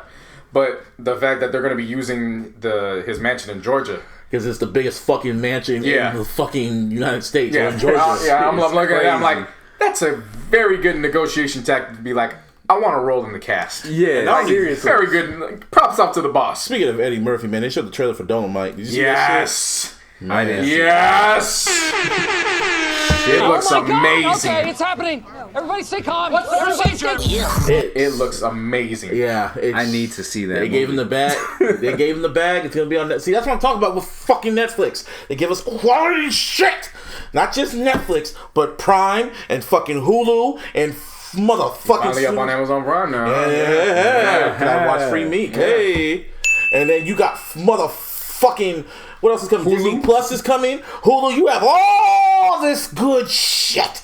In the words... You know the thing about Amazon Prime? I don't even know if you look. Amazon Prime has the exclusives to all the majority of the HBO shit. Mm-hmm. So you don't need it. You don't need I tried that. They said I had to... Well, I'm using my homegirl shit. Just, you know.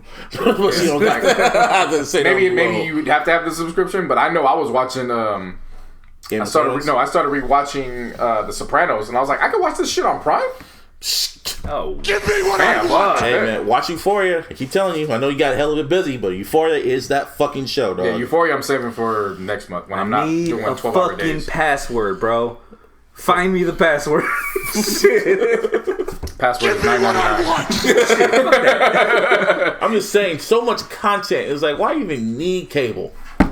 I mean, if I was cable networks, I'd be looking at this. Yeah, cable's getting cut off in my household pretty soon. Pretty soon. By 2020, not 2020, but like by 2030, 2040, ain't gonna be no more cable. It's just gonna be nothing but streaming. I'd say sooner than that, man. Probably. I'm just... That's what happened this upcoming decade. Shit. 2010. We gonna cut the cord, and then they gonna be working on something else to combat the streaming. Seriously though, to end the decade. I mean, it's just fucking wild. It's just like, and there's so much content. And I keep saying, I feel like Netflix is gonna have that WWE network layout when.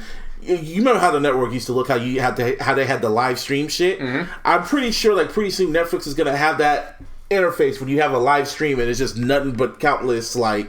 Of all the original material of the movies. Kind of like how HBO's like. Just nothing but movies and schedules. And it's just on one big stream. That's how they premiere shows, how they premiere movies. Just on the live stream before it goes on demand. Yeah. Because that's what WWE Network does. So, shit. Speaking of that shit, I was watching SummerSlam and the WWE Network's live stream was just struggling. Not just for me, but just for everybody. And WWE figured out a way to stop people from sharing the passwords. They figured out, they figured out before Netflix? That's sad. But, hey, interesting. Yeah, other than that, man, that's it. This is episode 146. This is 146? 146. Of the Illogical Sense Podcast. This is your boy Busby, and you can always follow me on the Twitter. At Mr. Busby 408. You can follow us on Twitter at iLLogicalSP, and of course, follow us on Instagram at The Illogical Sense, and of course, on the Facebook. And on all my social media platforms, JC No Hunnets. There will not be a new Throwback Thursday this week. I cannot stress this enough. Thursday would have been Nipsey Hussle's 34th birthday. Mm-hmm. Go and stream Nipsey Hussle. I will be promoting the Throwback Thursday I made for him. I don't care if you listen to it. Just go stream Nipsey on Apple Music, on Tidal, on Spotify, on YouTube. Just stream it all fucking day. Any possible way. Just know that my playlist is it's an option. Just know it's there. I heard they're slowly taking off his mixtapes off. I saw that too. Yeah, man. The Crenshaw mixtape was already taken off. No, Crenshaw was it a Clausen boy? Crenshaw boy? What the fuck is it called? Slauson boy. It's still there. No. I'm talking about Crenshaw. Oh yeah. Speaking of. That actually slipped my mind until now. That is one sequel I would have loved to have seen it from Nip if he were to follow up Crenshaw with just Slauson as the sequel. That would have been a dope sequel. Yeah. That would have been sick. Yeah. That would have been sick. Yeah. Anyway. Stream Nipsey all day on Thursday. Yeah. And next week I'll have a review on how the Chronic 2001 sounds when an orchestra plays it. Oh yeah, Melissa and I are going to the performance here around the block on Thursday night. Nice. That's what's up. I'm gonna be streaming Nipsey all day, and then I'm gonna finish it off with an orchestrated version of the Chronic 2001. West, y'all. Yeah, that's just crazy. And you, Martine? You can follow me at all my social medias at Beats Be Killing Them and stream Venomous, spelled VNMS. Just stream all my shit, but after, the 15th. Yeah. Make way for Nipsey. Yep. And I don't know what album. Well, Young Thug's dropping. People are dropping. Yeah. The one album I'm looking for this week is Snow Allegra. Oh, yeah. Ready for her album. Yeah, everyone has to get that Grammy cutoff, man. So get in where you fit in. Yep. And we out this bitch. Peace. Bye.